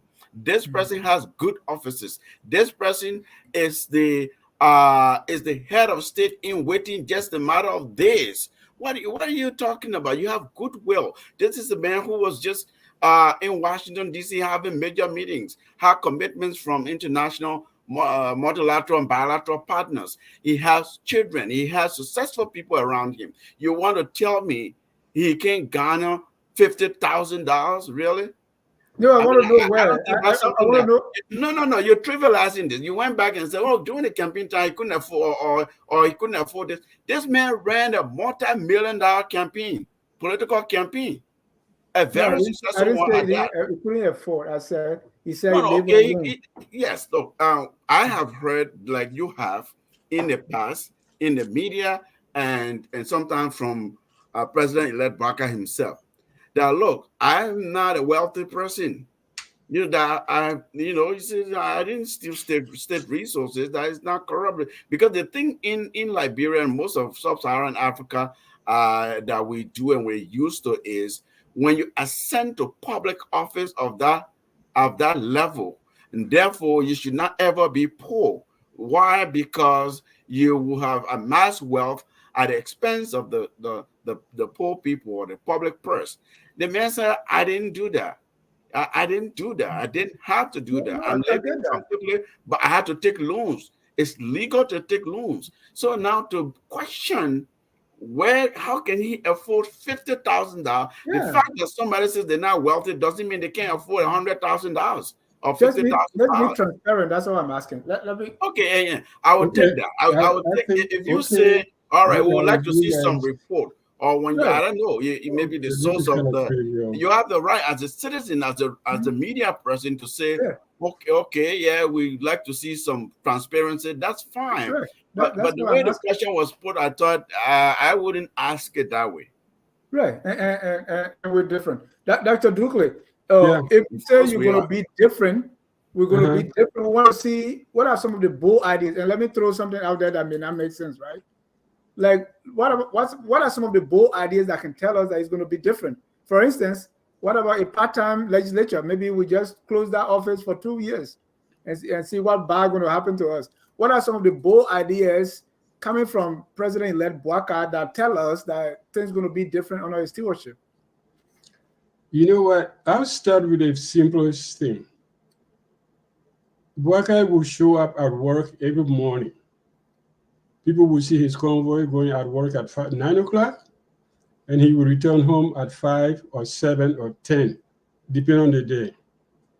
That's the first change. They'll say, oh, now we have a president that goes to work. Then I think he will have the moral authority to do things, to impose a vision and say, this is what I want to be done. Not that he would do it himself, but he has a team. Will he have the team? I think the people that run him are good enough to do that, that he can impose his moral authority on things. And because of his age, and long time in the service of the country. He also has this, what do you call it? A wisdom. He brings a sort of wisdom to the job. Say, I've done this. I've seen this from inside. I've seen it from outside. I've seen it from inside. I fell off it. I got back on it. I have been on this horse before. So he has that wisdom that gives him that moral authority to do what he has to do. And then I'll end with inspiration. He can inspire people. He can inspire people. I mean, this man started when he was 11 years. He was a rubber tapper. He was doing rubber. He was working for Firestone at 11 years old. He didn't know ABC. Child labor. Yeah, child labor. Yeah. You know what I do when I send you to your uncle in the bush? You think your uncle is going to let you sleep in the morning? They took him to the rubber farm from 5 o'clock to 9 o'clock, eating one time a day. Right. So that's a guy who's going to be president. And he did not just jump from one job to another one. He went steady. Right. So I think just showing up at work every day, providing moral, that moral authority and the wisdom and then inspiration to the people would be what lifts Liberia. Somebody say good leaders do good things for the people, but great leaders let people do great things for themselves. So you inspire them to do great things. That's what great leaders do. And I think Boakai can inspire that, because if you remember now, our electorate is 65% less than 35-year-old. So that means his electorate, people who voted for him, were the young people in majority. Our age is just 10-15% of the votes. So the young people trusted him over Joe Weah and his football. So therefore, he has that. He can inspire. He can keep doing that. What do you mean, Judge Weah and his football? Are you trying to diminish? No, I'm not diminishing him. He's footballer. He built parks. He didn't build one school. He didn't build one school. He built parks, for sports parks. So that he's football. I agree. There's no secret about that. That's why we elected him. But I was talking. We're in a deep hole, right? So going to work on time is good, but it's not going to take us further. So I was asking for some bold ideas that really go. Yeah, but the bold ideas, but bold ideas are not something that you fabricate overnight. The bold ideas are what he's been elected on. He promised things. People believe him. I'm not going to recite his, memo or whatever you call it, his agenda here. That's not my point. I mean, his bold ideas are in what people elected him on. He said things, as Mr. Salif said. He said things, and people bought into what he said, into his message. Otherwise, he wouldn't be there. Nobody gave Boakai 5 cents, 5 years ago before he was all Brumskin going to come back, or we are going to do 18 years and da. It was never but Boakai. No, it was always Boakai or Weah. I mean, yeah, but he was old. He didn't have no money. He was sick, but he still managed to be there. Thank you. Thomas, President Boakai is promising different Liberia under him. So some of the problems that we are confronted with today, starting with the trash in Monrovia, money, the economy, and agriculture, hospitals, and all these things, how different is Mr. Boakai going to be? Or how different is Liberia going to be under Mr. Boakai, looking at these areas that we are challenged with? So the fundamental question of how different GMB administration is going to be, I think nobody needs to advise them to do better than we are. Because if they don't do better than we are, they can case goodbye to the presidency in 6 years. Liberians are not out of choices. There is no limitation of political parties. The reason why these two political parties after the Civil War have managed to be the leading political parties on the political stage is because of the Liberian people. If they do fail drastically, the people can turn their attention elsewhere. I do believe that President Weah set the bar at the bottom. Any president that gets closer to where President Weah got, or you attempt to go below where he set the bar, you can just say goodbye in 6 years. But on the issue of what he will do differently, I think they are all in the written documents that he has put out there. If you go to his arrest agenda, he said he was going to invest in agriculture, and that is his background. He said no car is going to get stuck on the road in 100 days. That is out there. The Unity Party platform. Many people say that, okay, our electorates don't read platform, but there are people who read it. There are a lot of bold ideas in the Unity Party platform, many of which Liberia has suffered with for many years. The issue, I've spoken about these issues because my background is in PFM. I talk about the single treasury account. For instance, the money that is collected in the different embassies around the world, they are seated there. That is cash that can be used back home. But there is no system that is linking the consolidated account to those accounts that are in the different countries around the world. I don't know how to get it across. There are funds that are paid in the banks. People pay taxes. It sits in those banks for many days. The Unity Party said they are going to establish a single treasury account so that at the end of the day, every cash that we have in any account gets swept into the consolidated account. And the Minister of Finance can determine where it goes to be able to deliver services. They said they will transition the national budget to a performance-based budget. That is when we give money to the agencies, we should know what results they want to achieve. So those bold ideas are in the arrest agenda. They are in the platform. What I will be watching to see how the arrest agenda, the Unity Party 2023 platform, make their way into the national development plan that will be developed for the next 5 years. If they do make their way there, then the expectation will now be, since you've integrated them into the national development plan, how are you going to implement them? And if you listen to President-elect JMB's interview on VOA, he said what Liberia is lacking is implementation. So what we'll be looking forward to is when he does the national development plan, what is he going to do to make sure that they get implemented? But there are a lot of bold ideas in what he has said on the campaign trail as well as what has been documented. Even on the LRA, he said once that he knows very well that the revenue that is generated for the country, not everything is being reported. What is he going to do to close all of the loopholes to make sure that whatever penny that the LRA collects makes its way to government account and government coffers? So the bold ideas are all out there. And what is that he's going to do? To stop Samurai Wurokoli from going there. Yeah, because we're not going to relitigate his the agenda, but sometimes that's just the end, right? We're going to invest in agriculture, and then that's the end of story. So when I was calling for bold ideas, I was calling for something a little more than that. Ladies and gentlemen, if you are just joining us, this is Tough Talking Thursday. If you want to be part of the conversation, call 605-313-6004. The code is 791-403#. Mr. Salif, and you have something to say, or is no, there's something more that you are asking for. That's why Gabi's smiling, because you are asking for them to now come, in my view, now you can correct me if I'm wrong, something new, something that is they didn't tell the Liberian people perhaps, or that's not in the arrest agenda or the Unity Party platform.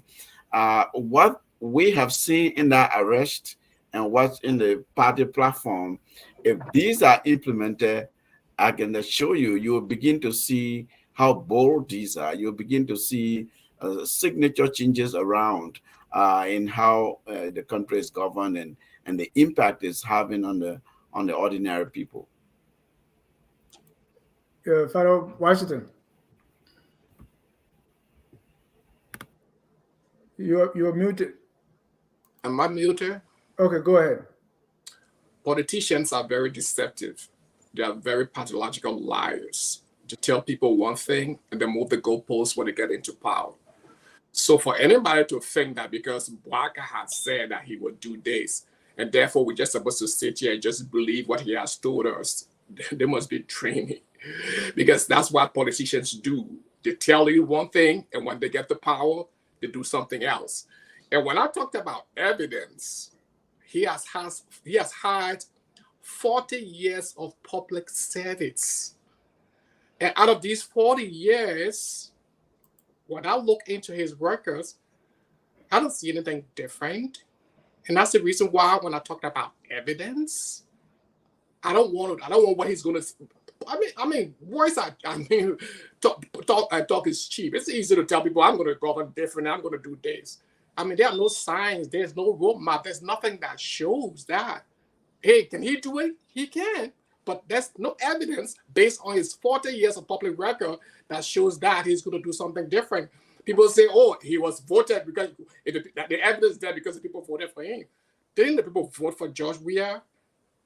Didn't he tell them that he was going to make that people were no longer going to be spectators in their own country? These kind of arguments are so weak for someone to come and say, oh, because the people voted for him, so that's the evidence. Give me a break here. No, can I? Yeah. Dennis? No. Ahmed, can we next? Yes.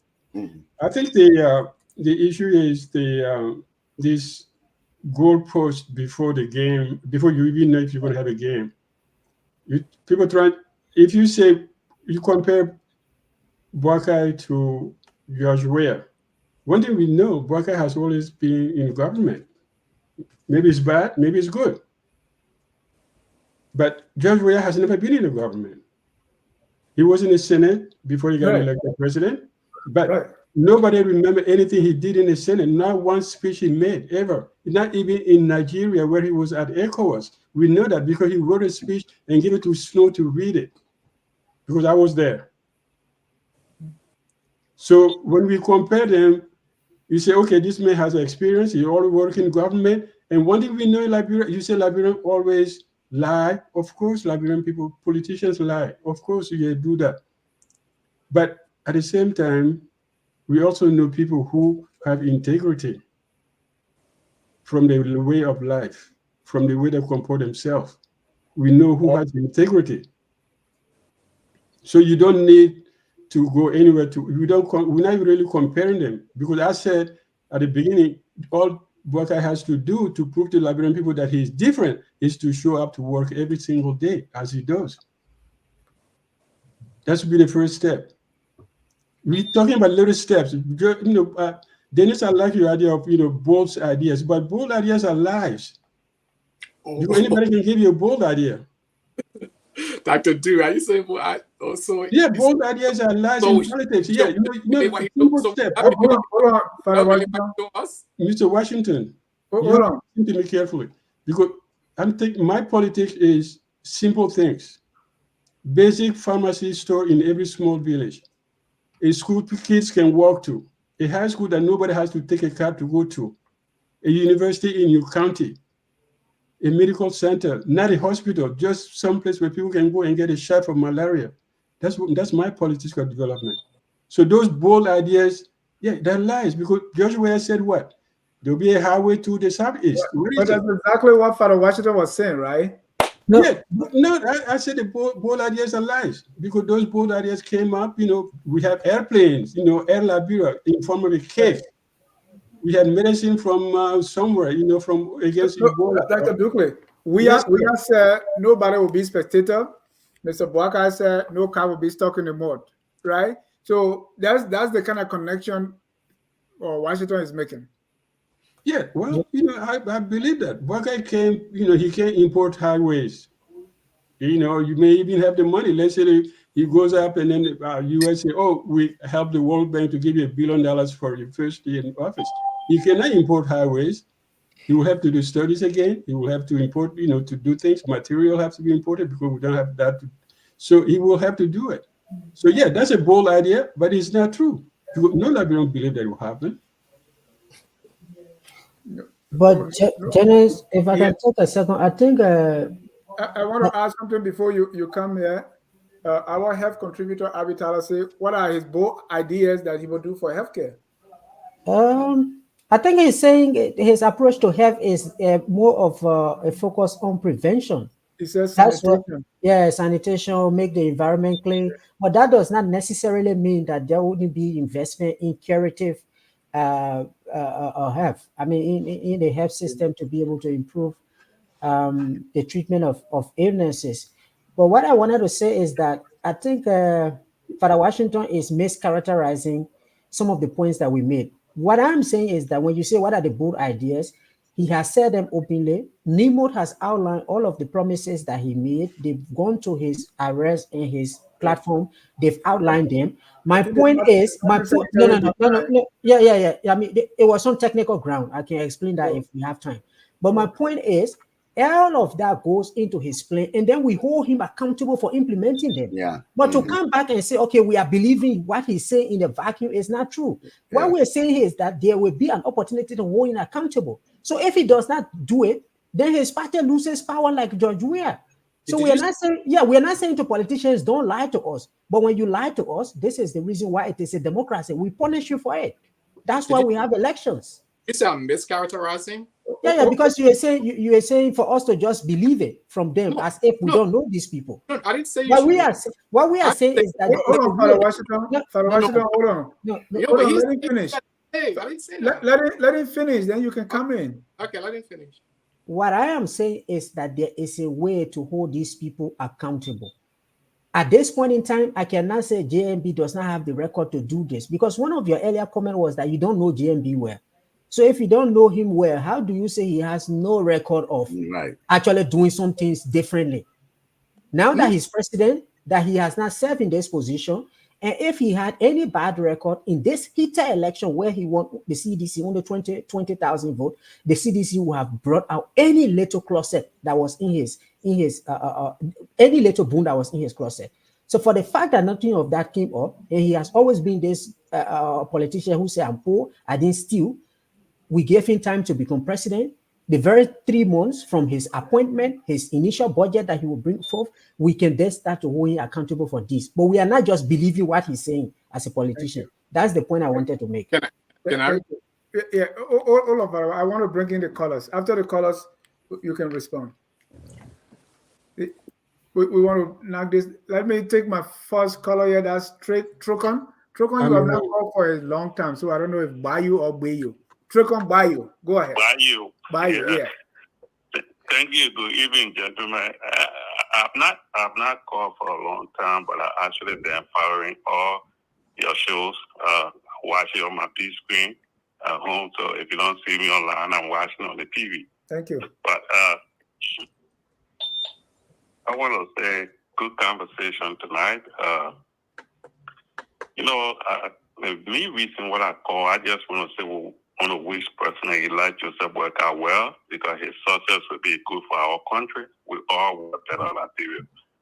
But something that really caught my attention this evening when Dennis, when he asked that question, where did he get 50,000 from? And it kind of rattled one of our guest panelists, because he knows that if you tell the Liberian people, or even you are a leader in any country, you tell your people and say, I'm living on loan, and then you have people coming on radio and TV doing the campaign saying that they need to raise funds for you to support you and all of that.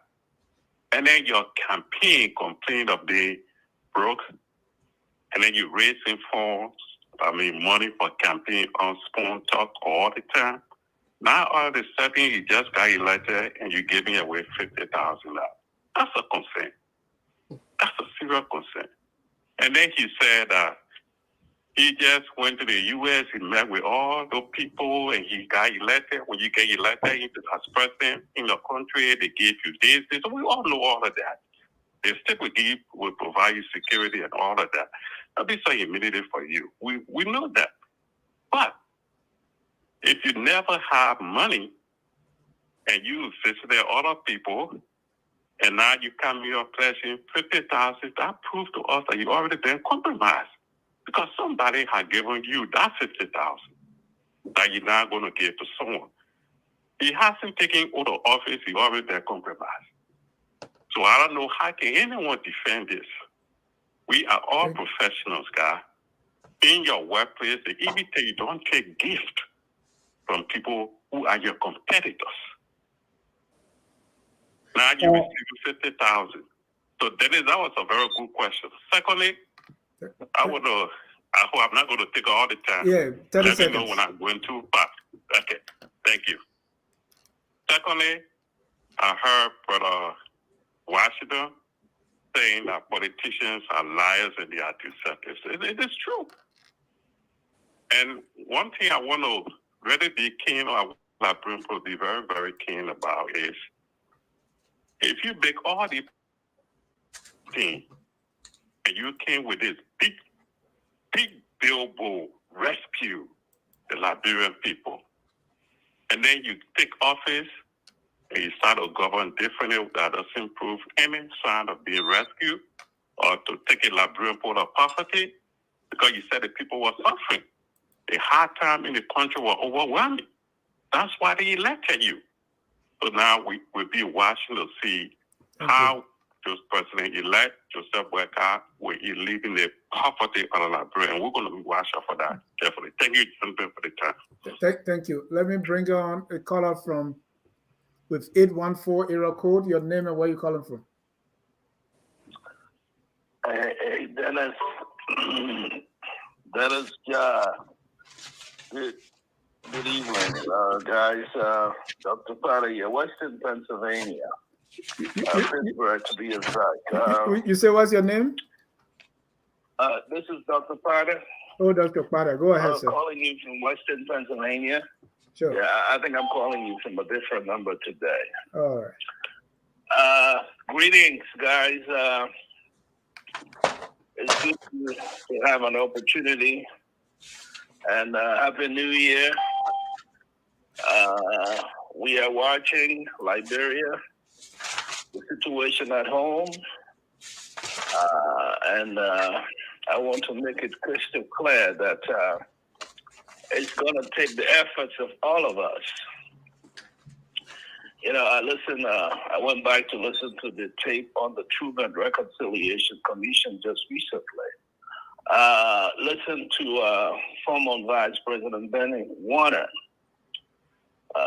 And he was stressing in that conversation that Liberians have their own problem.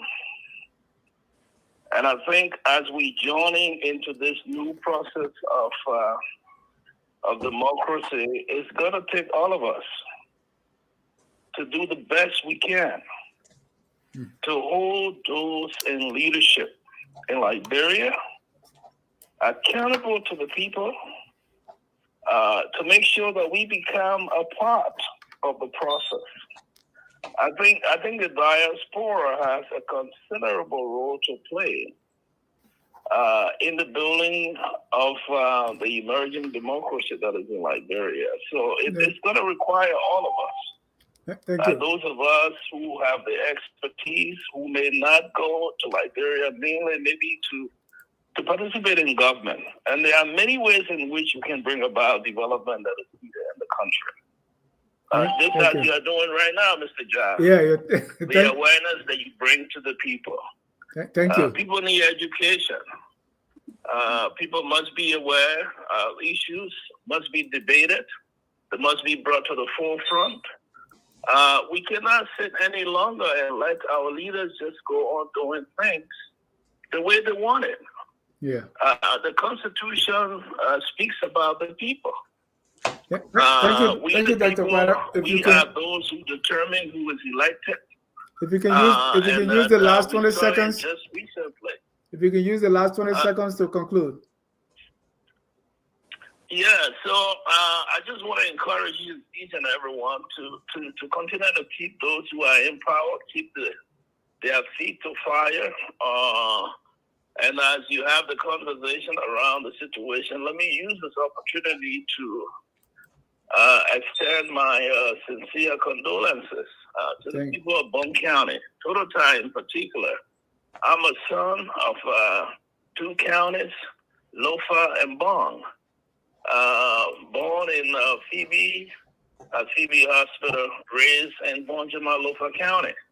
I think we have a role to play, all of us, those at home and those who are here.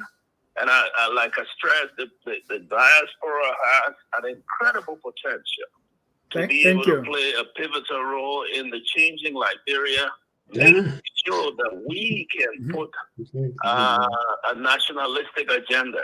Thank you. Power can to be accountable to the people. Thank you. It's good to talk to all of you. Happy New Year. Happy New Year. Appreciate it. Mr. Perkins, let's we have a lot of callers now. Let us not go beyond 1 minute, please. Go ahead, sir. Okay. Thank you, Mr. Ja. Good evening to the panelists this evening. First thing first, we should understand. The question you asked about where the president-elect took 50,000 from, even though he has declared that he's a broke man and he doesn't have money. We should understand this broke man was able to galvanize funds to run a huge campaign. I don't know the amount that he used to run his campaign, but he has to be a lot of money. So if he can have people donating to him to run a successful campaign, I don't think it should be a question of where he's getting $50,000 from. Now, the main question should have been, how come the president-elect visited the VTM center and the main president who is in power has not done that? That should have been the main question, right? Now, and then apart from that, for some reason tonight, Brother Washington, I think he's trying to play the devil advocate, but he's not playing it very well. With the question of what would JMB do differently from George Weah? And he's saying that nothing is promised. We all know politicians are liars. But what Brother Thomas continues to say and Brother Sally continues to say, until JMB come and show us what he can do and what he cannot do, then we will know. Until then, we cannot say his promises are just mere promises. They are lies because somebody, George Weah, lied to us. So we can't do that. The third thing is the Musa D employment. So now, I've been following the show for a while now. But Washington sitting down there, I know I've heard him many times agree with we all, the Liberian people, that the George Weah government has been very corrupt. And there's so much lawlessness in the country.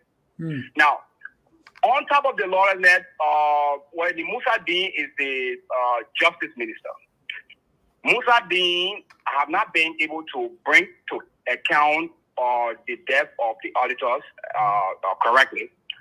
Musa Dean, for some reason, the diamond was fine. He was in the middle of that diamond. The government should have confiscated the diamond. He went and sold the diamond.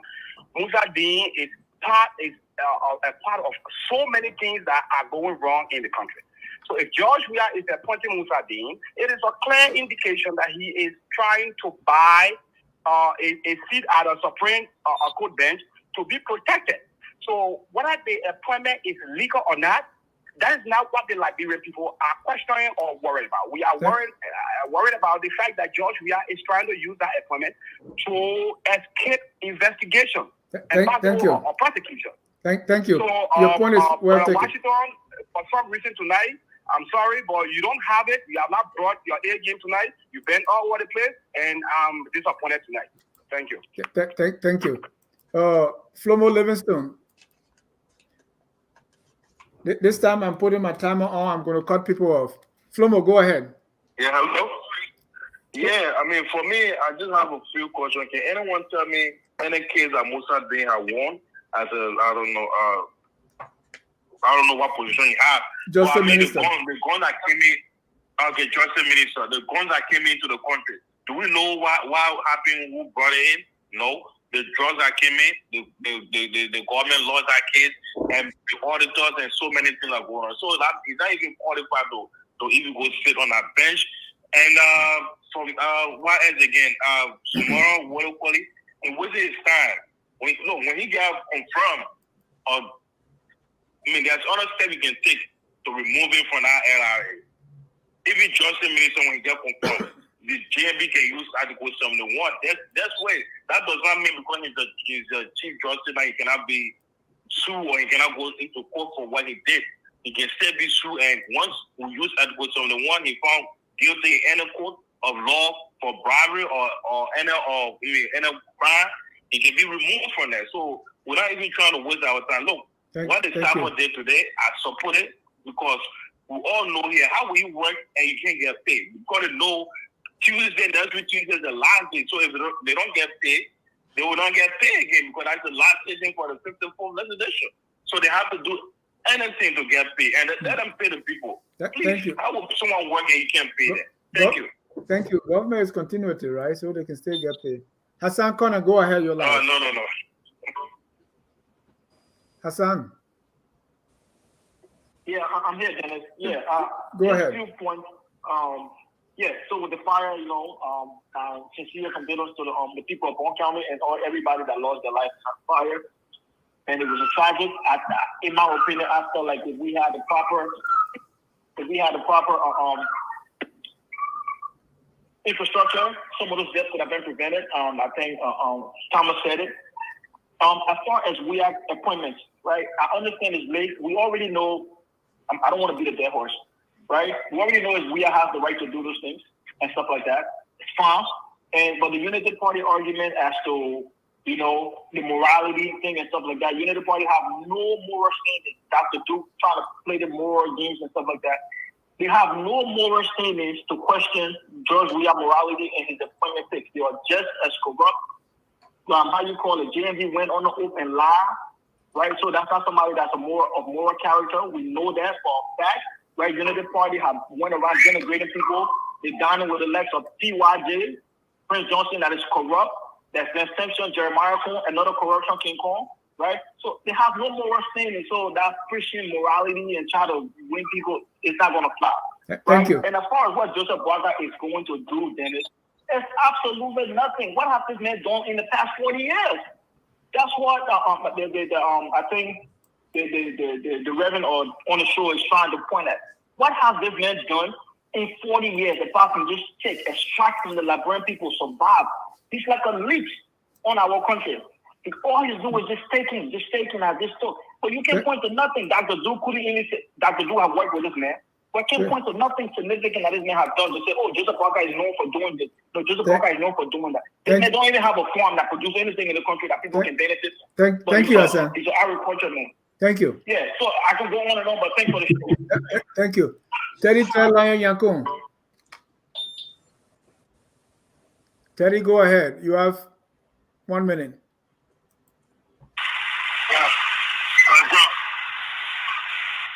Go ahead. Terry, your line is bad. Your line is very bad, so we will just leave it there. Well, gentlemen, thank you. You heard our callers. Father Washington, let me start with you. 1 minute for the callers. Well, if there's one disease in our country, lies has become a national disease in our country, and I think that's one thing that's killing our country. For the callers, well, what I already begin to see is that the party people will begin to do the same thing the CDC people were doing before, trying to do almost the same thing. Just when the truth has been told, they just kind of try to dismiss it and try to back whoever they support. So I mean, I'm not going to waste my time trying to respond to that, but that's exactly what I just said. And I've not mischaracterized anything anybody else said on the show. I made a point, and when that point was counteracted, I tried to explain it further. And what I said, I'm going to continue what I said. I said that I don't know Boakai very well. However, based on what I know of his 40 years of public service, I haven't seen any evidence of anything that proves that he can become a reformer, he can bring something different to this country, and the fact that he has made statement, it's not just that's not something I'm going to just buy because I know what politicians do. However, I'm waiting to see what he's going to do, but there's nothing that proves to me that he can become this great reformer that he claims to be, and that's the point I've made here. Thank you. Dr. Duke? Yes, about this question of $50,000, I'll give you an example, right? Steve McCarthy, the Speaker of the U.S. Congress who just left, you know how much they say he has in his account? His Chase account from his election, he got $65 million that everybody's running after to get. And he can use it any way he wants. He can burn it. He can do anything he wants. because he was fundraising. So Boakai run a campaign. Everybody said George Weah spent something like $25 million. Let's say Boakai spent $5 million or found $10 million. I think he can give $50,000 away. Let's not make him. Just tell us, just be transparent, because we don't. No, I think that's between him in his campaign. I think the campaign needs to be transparent to tell this is how they owe it to us. Okay, no, listen. I think we have flaws in our campaign laws. How much money you raise, where you raise the money, how is it spent, and all of those things. Nobody is accountable. That's the problem we have.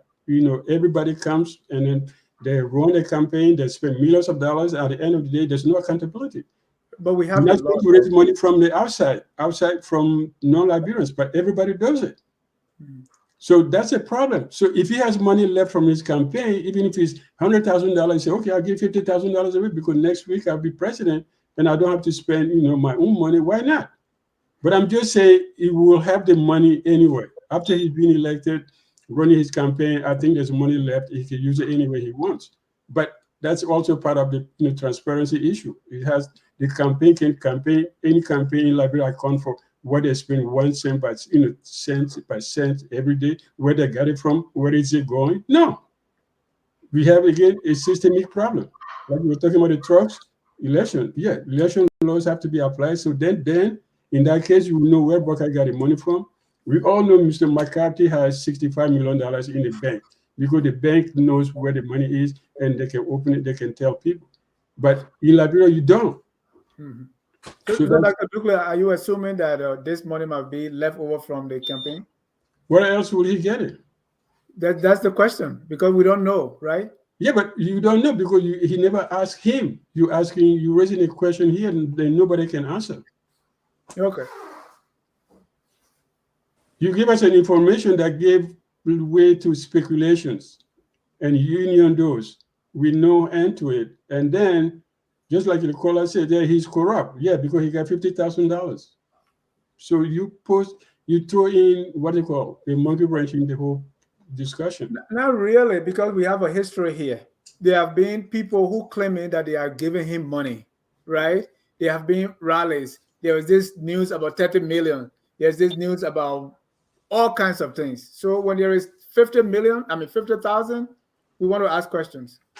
Exactly. I'm with you. You can ask the question, but the way it came out like, maybe he's being corrupt. He's been, somebody wrongfully gave him money. He's taking money, making a promise to give money to find money. But I'm just saying it's not really an issue. I think the issue, just one caller said, it should have been why the president didn't go, why the Minister of Health didn't go, why did the Vice President didn't go, whatever. But she said she stopped there because she had to go to another meeting. Okay. Thank you. Mr. Salif. Yeah, I think the callers, sometimes what we hear is just a reflection of the panelists on the show sometimes, right? You have people agreeing with one panelist, disagreeing with the others. It's natural. But I want to mention two things quickly. With this whole thing about Boakai has no record for 40 years. That is not true. My uncle worked with Boakai when he was agriculture minister. And also when he was the managing director for LPMC, I believe it was. There was transformation in that sector. This was the time when Liberia had, economic zones, when Liberia had agriculture, the counties like Nimba, like Lofa, and other places like that as breadbasket of Liberia. So that's his background. He has done something. Look, when you are a minister in the government, you're heading a sector. You have a budget. That is your realm. That is where you can create impact. And I think no one can say that there's no evidence that Mr. Boakai created. It may have been a long time ago. Some of us were young back then, but I remember family members who worked and so produced to PMC or had interaction with the Ministry of Agriculture. And as a scholar, someone who reads and studies about Liberia, it's easy to find that kind of record. And to judge someone and say that this politician is a liar because another politician has lied and given us bold ideas and promises, but didn't implement them, didn't accomplish, didn't deliver on those. To me, that's not a yardstick there. It's on that one politician who lied, who couldn't accomplish what is sold to their people.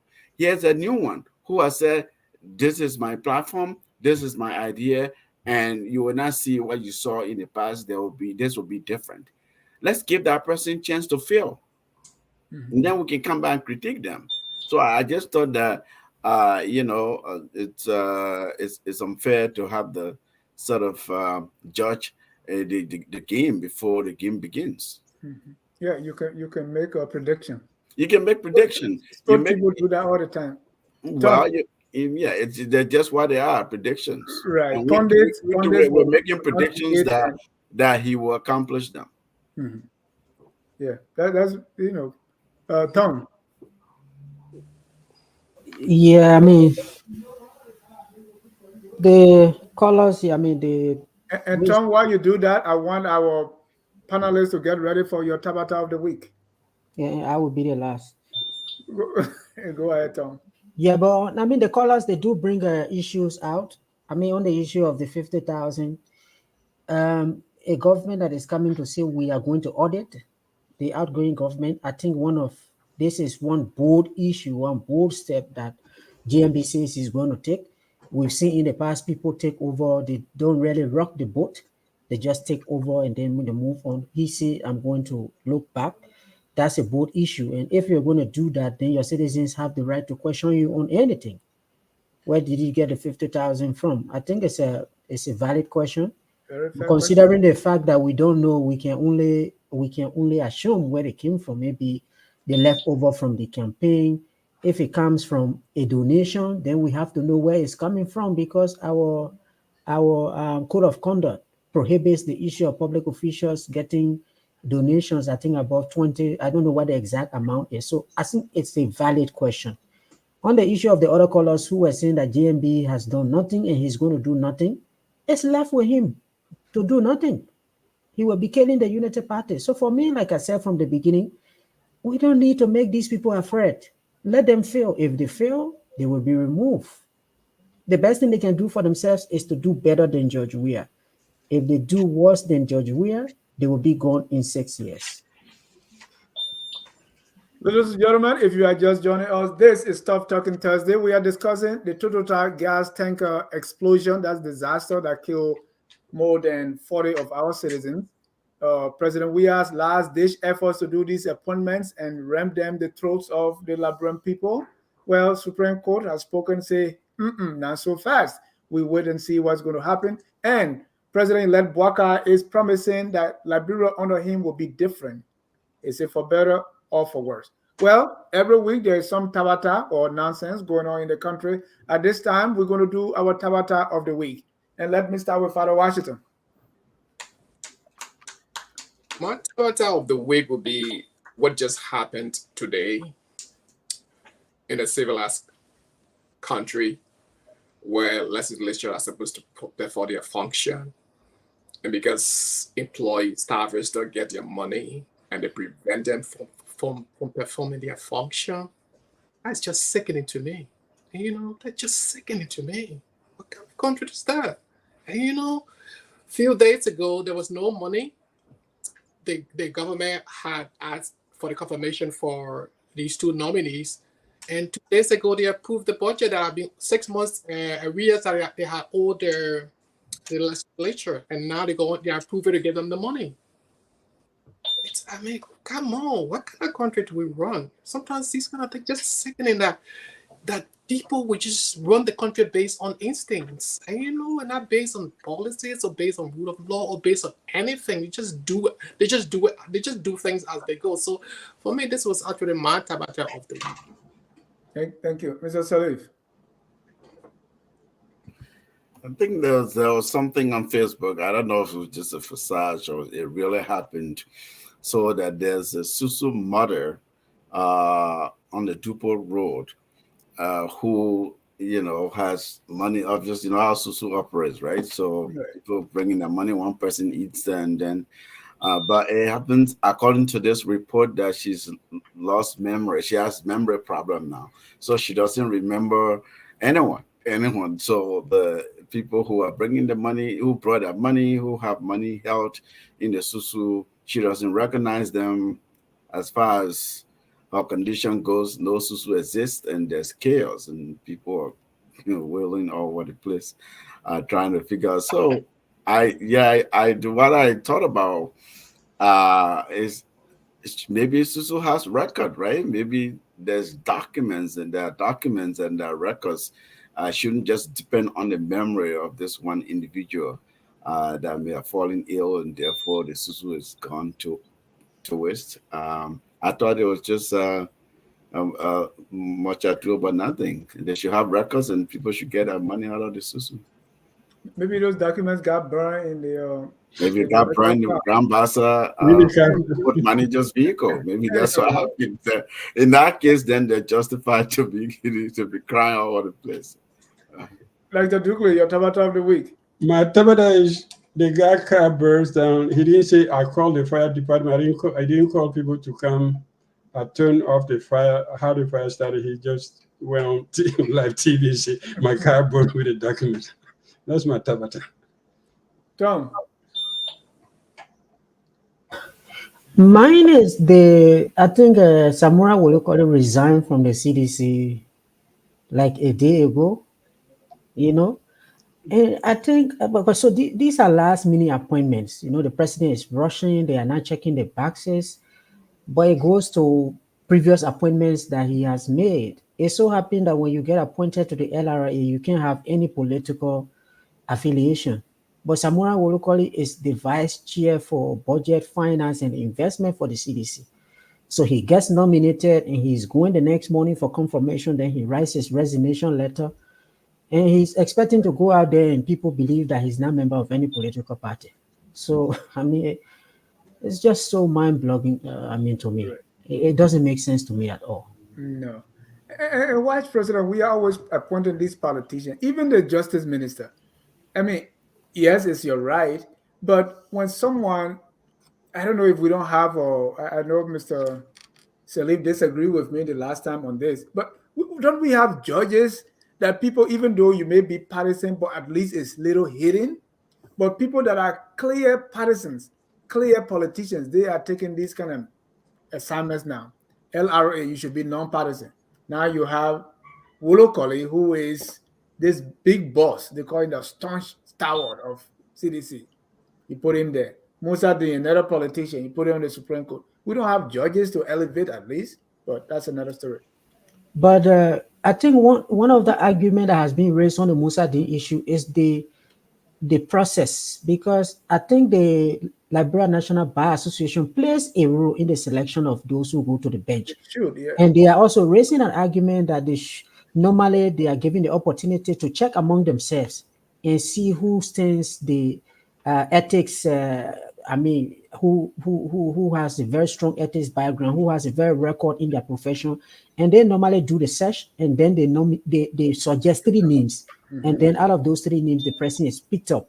When you use those kind of institutions, then they can be able to check all of these things for you, like the selection of the LACC current members, even though some of them and they're all coming from the same counties.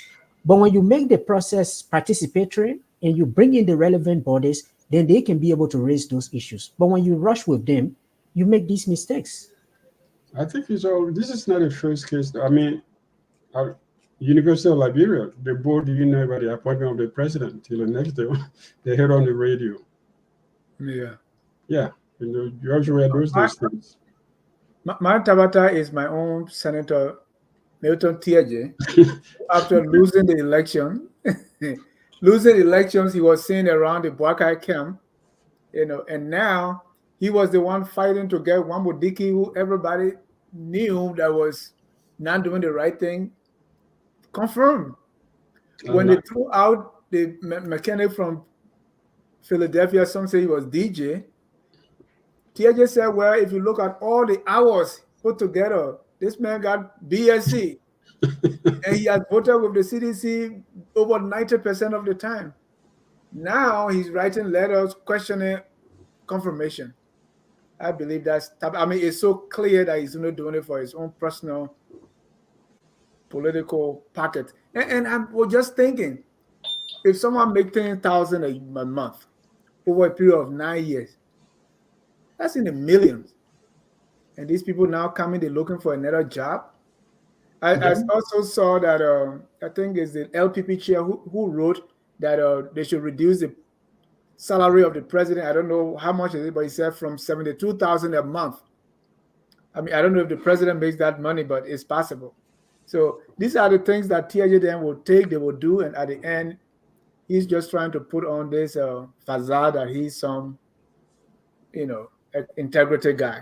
Where has it been when DeLong, Yeke Kolubai, and all these people have been in the legislature trying to kind of say something other than parroting or repeating what the president or the government wants?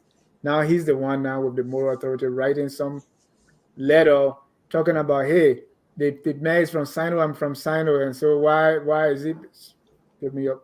And I will speak in my Elijah Washington voice. Give me a break. That's my Tabata of the week. Hassan Conner said, my Tabata of the week is Unity Party stressing over Weah constitutional authority. Sam Wallow, the Tabata of the week is the remarkable honor coverage of the modest and physically responsible inauguration ceremony of President-elect Boakai, while others continue to claim that there is no evidence of him being different. Masa Koli, my Tabata is Musa Dean failed to give justice to Liberians in 6 years, but Weah wants him on the Supreme Court corrupt presidency. Keep your Tabata coming as we ask the honorable gentleman here to give your closing. I want to appreciate you tonight, the first Tough Talking for the year. Dr. Dukle, your closing. Well, it was a good discussion. Mr. Washington, Father Washington, first time meeting you. Yeah, and I look forward to be here with you again. Thank you, Dad. Deep into these issues.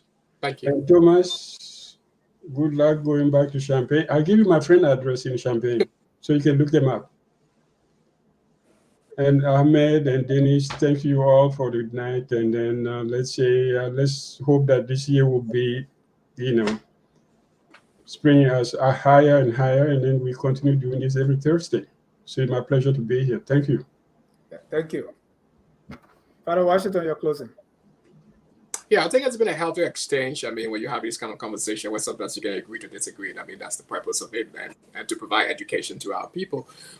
As I close what I'm thinking now with, I think sometimes when these kind of disaster happen in our country, the first thing people want to do is to be able to provide rights and money. Yeah, these are very important. It's that they help people. But hey, after death, there's the grief process. And people go from grief moves in and out of the stages. Then you go from disbelief to denial. Then you go to guilt. Then you're trying to find, there's anger. And then you try to go to disclosure. So I think I'm just calling on the government. Hey, I'm also available, calling on people to just be able to go beyond just the rights and the money, to spend time with people who have gone through these horrible, situations, to be able to help them to be able to recover and, to be able to get to a point in their life that they can bring disclosure to what has happened today. I mean, rights does not solve it. Money alone does not solve it. People need, counseling.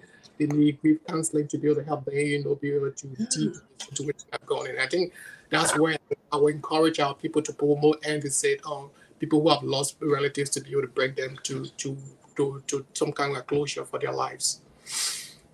Thank you. Tom, your closing. Good discussion. It was great to be here for the first one in the year.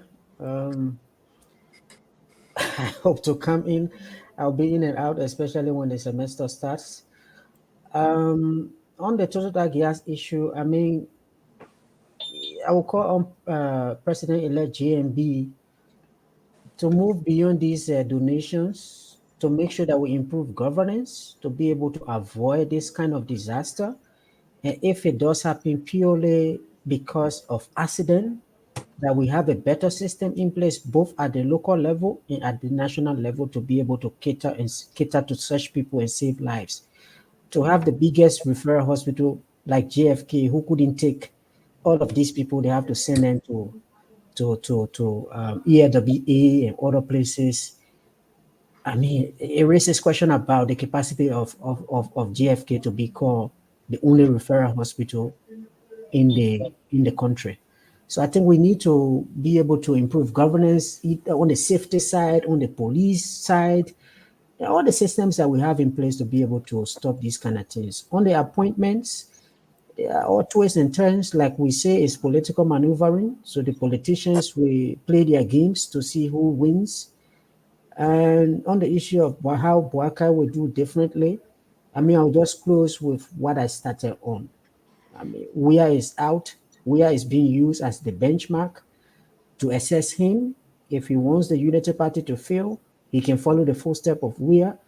If he wants the Unity Party to succeed, to distinguish themselves from Weah, then he will have to do the right thing. And one thing I always say is that they will have to look at what people did to get them elected. People on the day of their opening, they were all in those kind of getting water in Monrovia campaigning. People went to villages.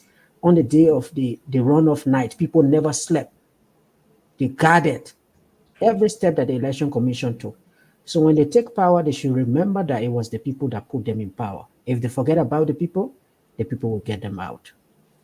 Thank you. Bye-bye. Thank you. Mr. Salib, you have the final word. Yeah, thank you, Dennis. Good conversation. Happy New Year to everybody. Two quick things. First, as I've always said, besides Providence, God above us, Almighty, Liberia's problems are in the hands of Liberians. Liberia's solutions are in the hands of Liberians. I believe we can build our country. We can do big and different and better things to better the country for our people and move the country forward. It will take, shaking the table and even breaking the table. Maybe we don't need a table, but it's doable. It's possible. I'm optimistic. I haven't given up on Liberia. I will not. Because I do know there are competent, qualified, well-meaning, ethical Liberians out there, whether in the diaspora or in Liberia itself.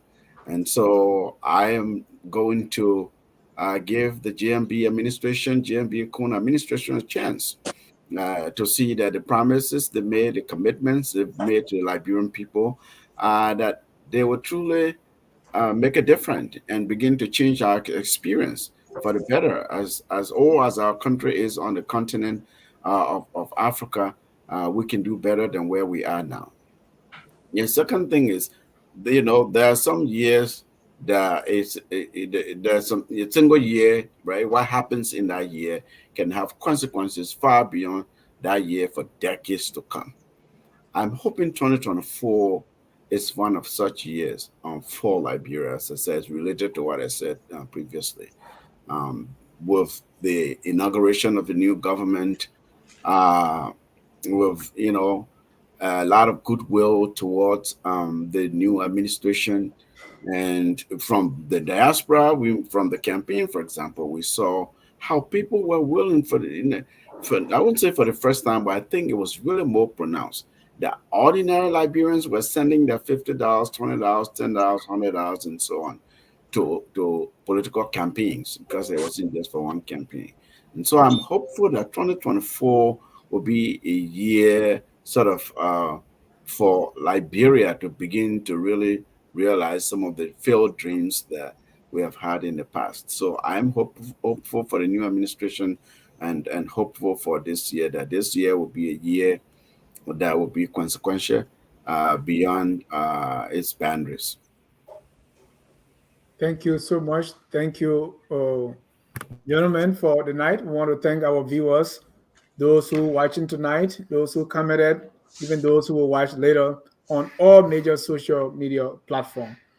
Until then, we close with our song that says, whether you believe President-elect Boakai will do differently, or do better, worse, or stay the same, we are all Liberians. What is incumbent upon all of us is to make sure our country becomes the glorious land of liberty. Have a good night, and God bless you. We are Liberia. Liberia is our home. Liberia people.